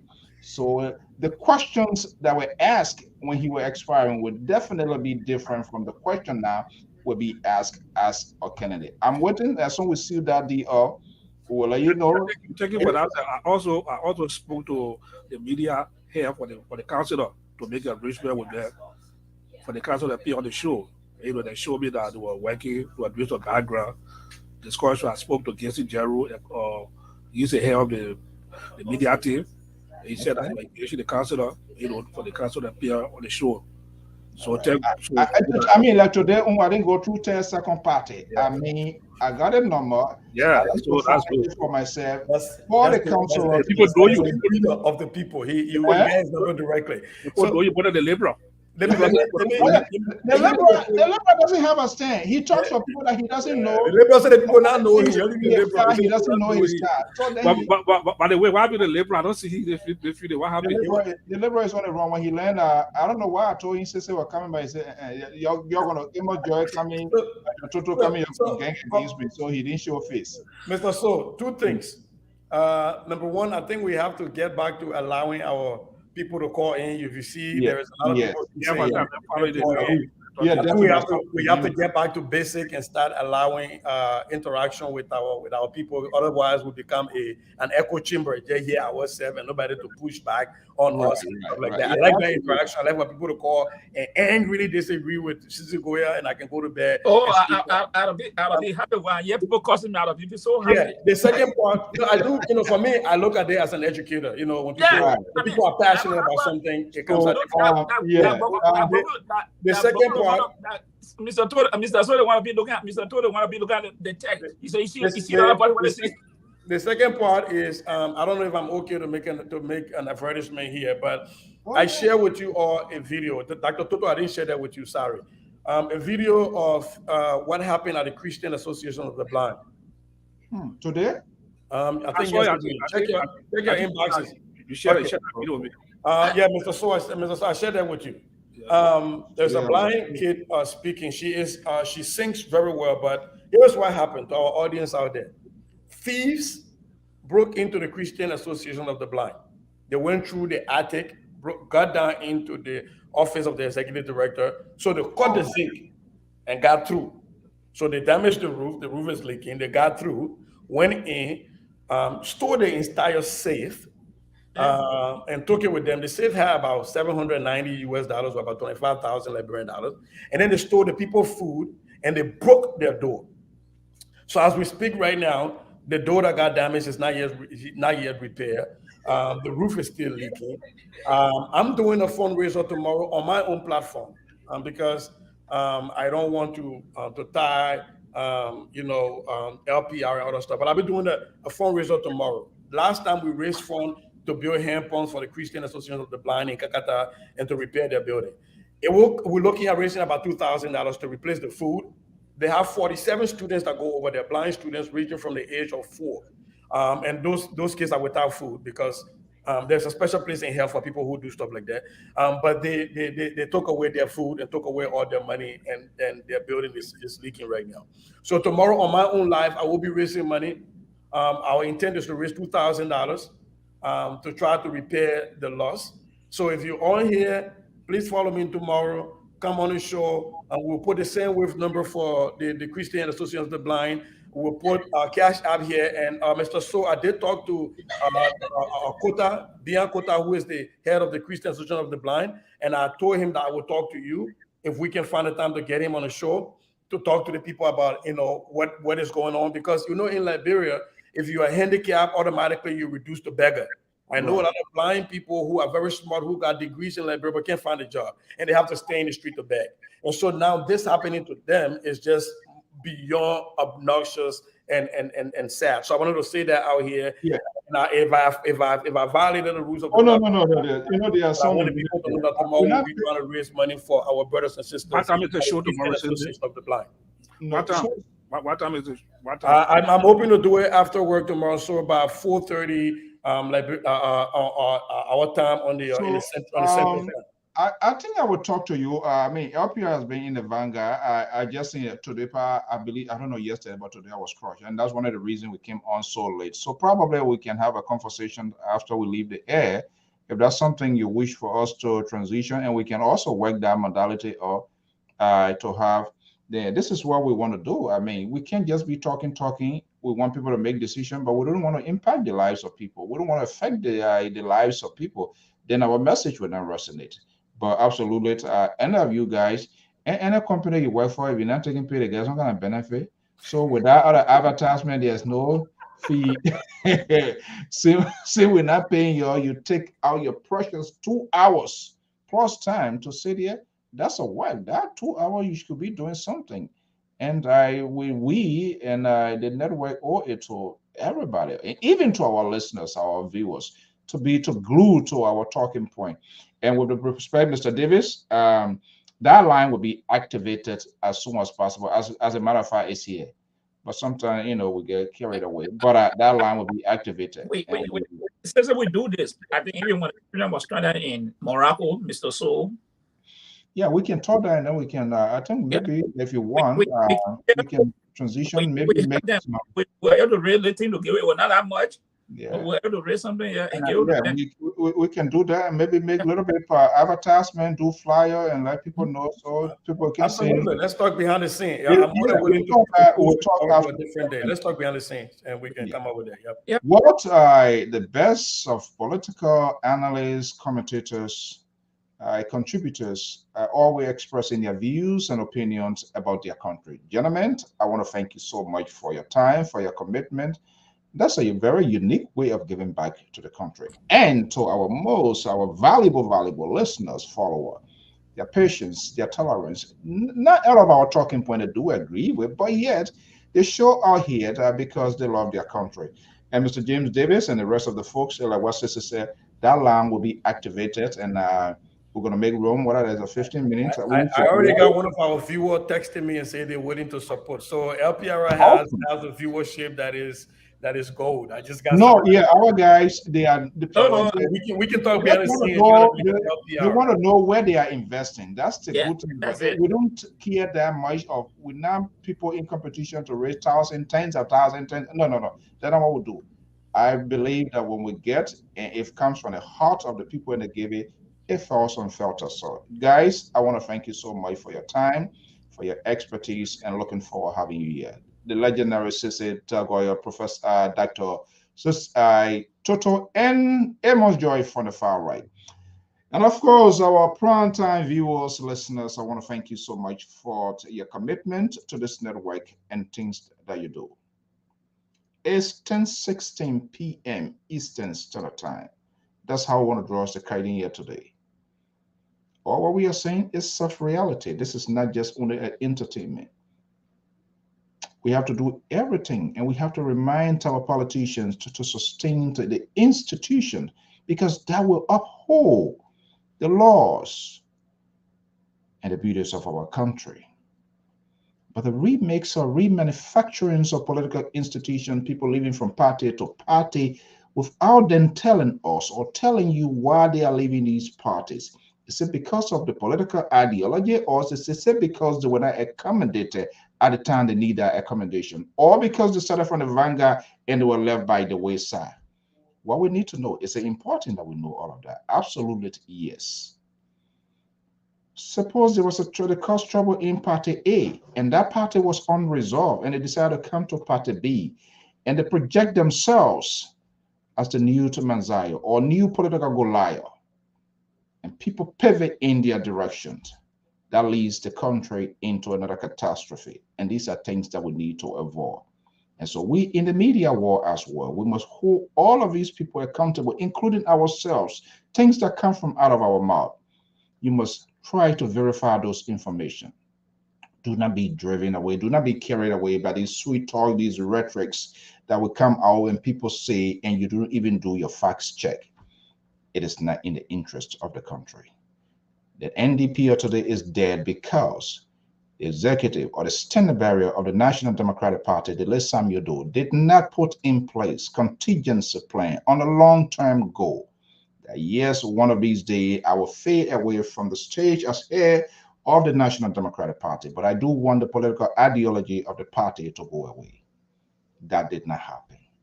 Helen Johnson Sirleaf of the Unity Party did not do enough. I'm not sure whether there was authentic conversations with then Vice President Joseph Boyka as to how the party going to move ahead. And we're seeing what is happening within the party structure as well. That did not happen. Again, it's playing out within the ruling establishment. Yes, the seditions or CDC, which of course they have the right, that the president will be elected for the second term for the next 6 years if elected. The question becomes, is CDC doing enough? After the presidency of George Weah, will CDC survive? I am not sure because it's off camera.